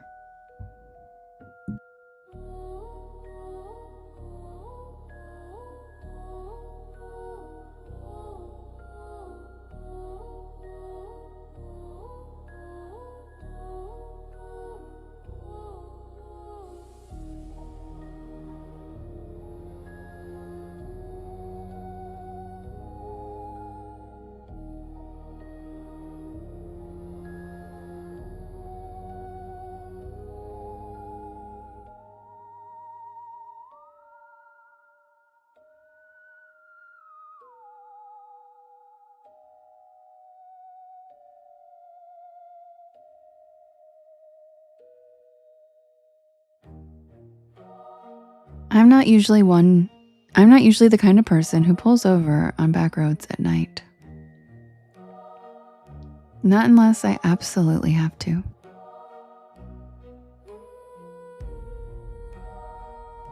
Thank you, trucker man. I'm glad you noticed. But that night, something about the storm, the long drive, and that growling pit in my stomach convinced me otherwise. I was hungry. Good night, Whitney. And yes, Beefy, that's a lie, I am. It was late October, and I was headed back to campus after a weekend visit with my friends in North Carolina. I had a midterm on Monday, and my plan had been to drive straight through. 5 hours, no stops. But then came the rain. One of those cold, slanted, whispery rains that creeps into your bones and makes the windshield wipers sound like a heartbeat. I had taken the wrong exit trying to bypass traffic, and I ended up on a 2-lane back road, surrounded by nothing but pine trees and power lines. And that's when I saw the neon sign.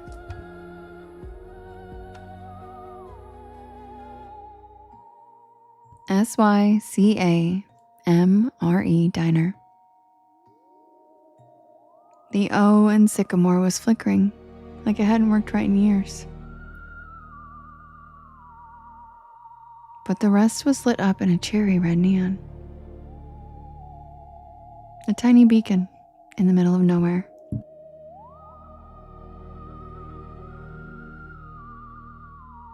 I figured I'd grab a quick bite, maybe some coffee, check my map, and get back on the highway. But I should have just kept driving. Thank you, Kim.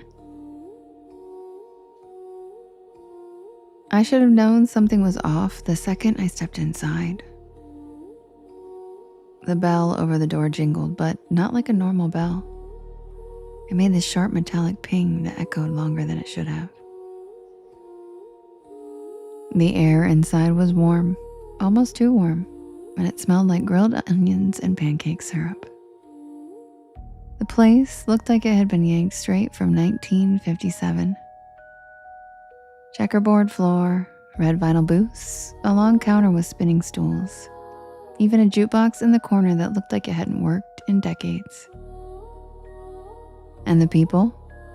They all stopped and looked at me the second I walked in. Not in a rude way. Just quiet. Like they weren't expecting me. Like I'd walked into the middle of a sentence that no one wanted to finish.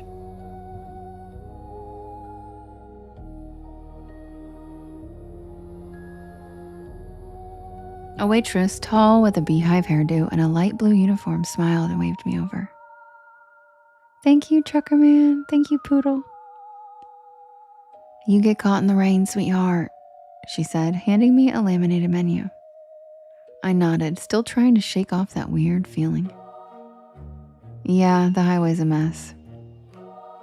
She chuckled and patted my shoulder. Well, you're safe here. Sycamore is always open for travelers. I sat down at a corner booth and the vinyl creaked. And I remember the jukebox shifted songs by itself and started playing some slow doo-wop ballad that I didn't recognize.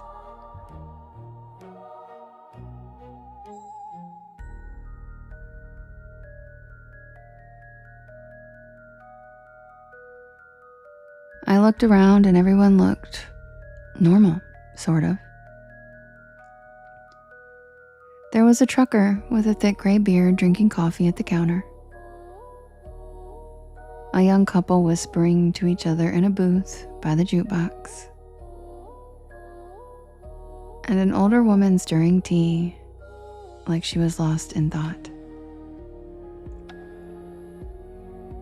But they all had the same look in their eyes. Like they were there, but also somewhere else.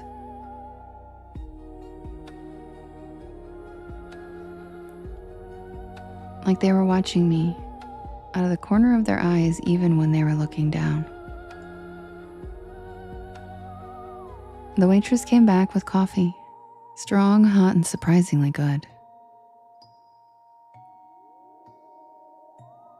And I ordered a grilled cheese with fries. Simple, safe.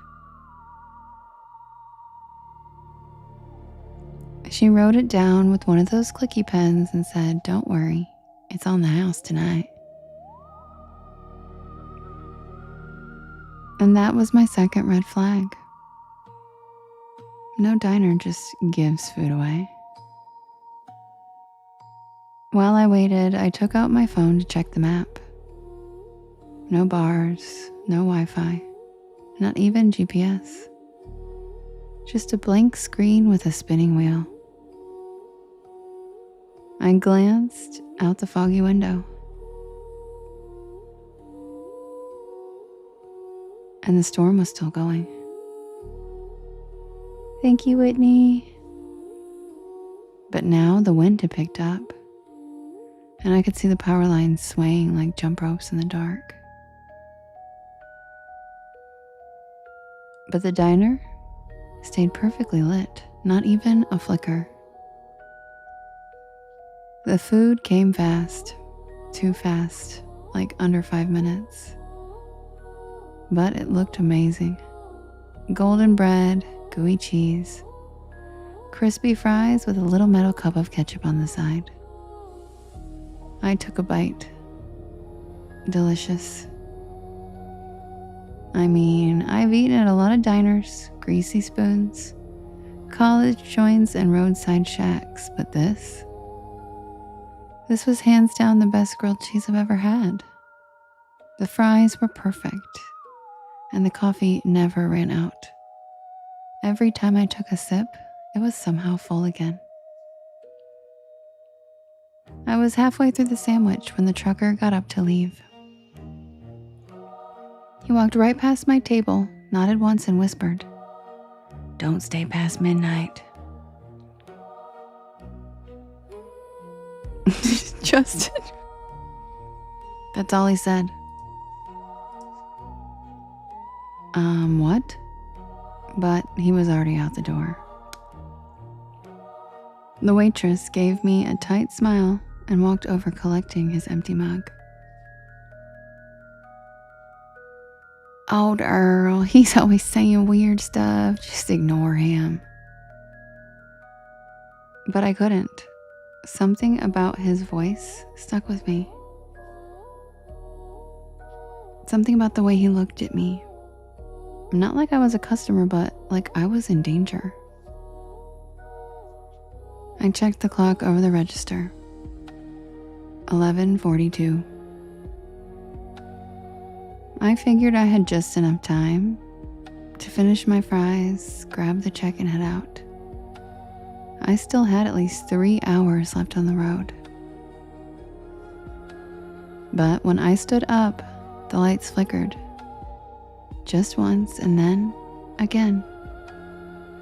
And then everything in the diner stopped moving. The couple by the jukebox froze mid-sentence. Oh my God, really, Venus? Yeah, it's 1:42 here.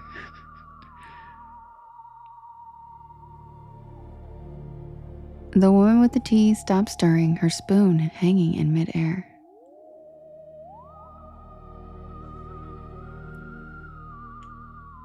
The waitress, her hand reached out for a mug, just stopped. Like someone hit pause on the entire scene. I took a step back.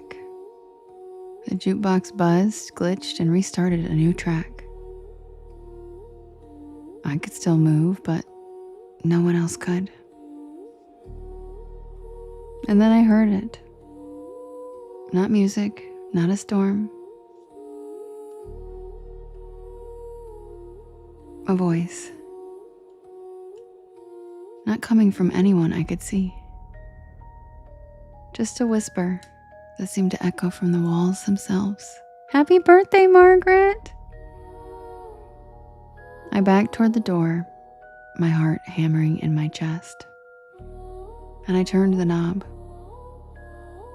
Locked. Of course it was locked.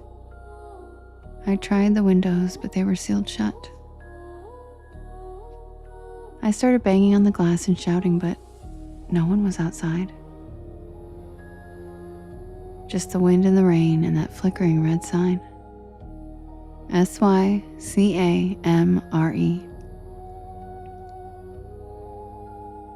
I turned back toward the dining room, and everyone was gone. Not frozen anymore, just gone. The booths were empty. No plates, no crumbs, no mugs. No sign that anyone had ever even been there. Except for my plate, still warm and still half-eaten. And then I saw the waitress. She was standing by the kitchen doors, her silhouette backlit by flickering fluorescent light. Her face was wrong. The same smile, but her eyes were empty and black and endless, like someone had painted over them. You shouldn't be here, honey, she said in that same cheerful voice. Not yet. I stumbled back, knocking over a chair as she took one slow step toward me. The others, they were waiting, but you just wandered in. She raised a hand and the walls began to shimmer. Literally shimmer. Like heat waves on asphalt. The checkered floor rippled and the red booths started to fade.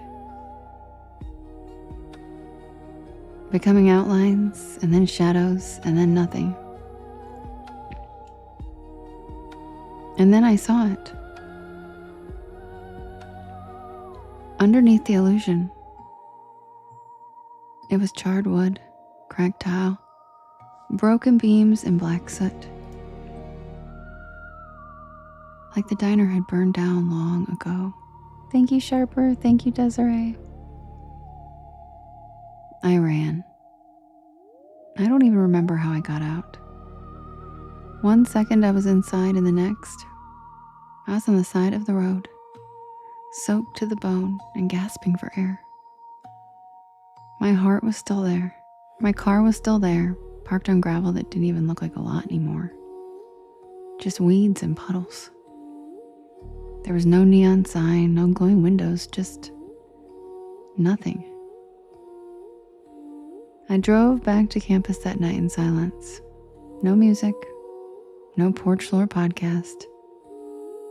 I kept glancing in the rear view mirror, half expecting to see that red neon flicker back to life. I didn't tell anyone, not for weeks. Not until I finally looked up Sycamore Diner on a local history site. And I found it. It burned to the ground in 1972. A gas leak. The whole place went up at midnight, and everyone inside was killed.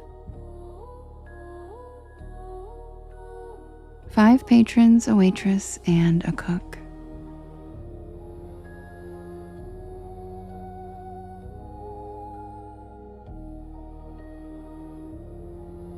The photo in the article?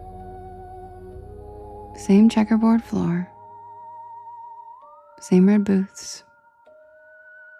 Same neon sign. SYCAMORE.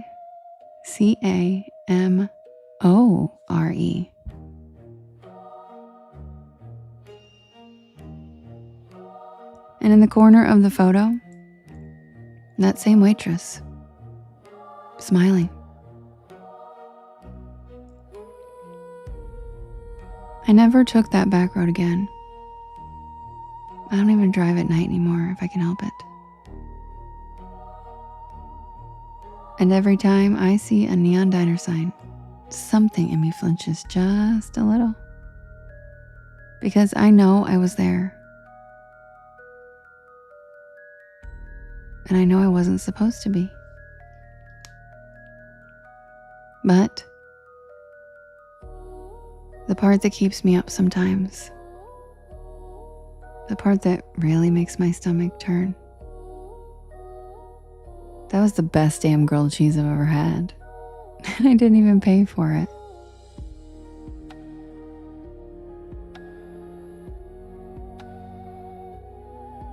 And that's the tale of the night shift at Sycamore Diner.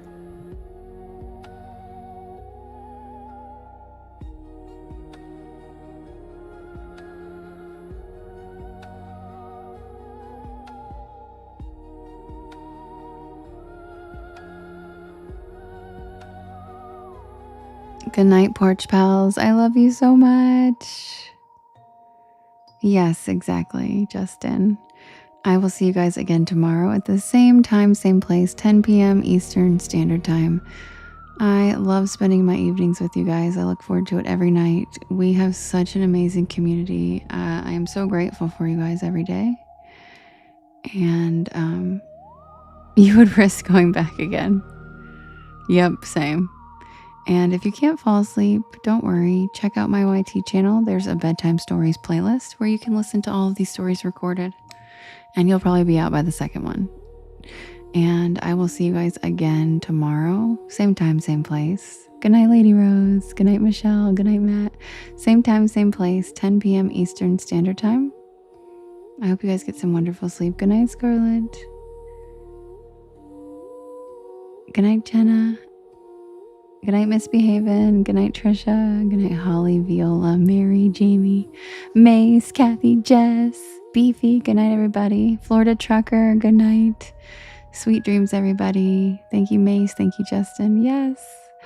And I will see you guys again tomorrow at 10 p.m. Eastern. Also, recordings of these lives are all automatically put onto my YT channel. So if you want to go back and listen again or anything like that, you always can. Sweet dreams, everyone. I love you, and I will see you tomorrow, same time, 10 p.m. Eastern Standard Time. And don't forget, stay spooky.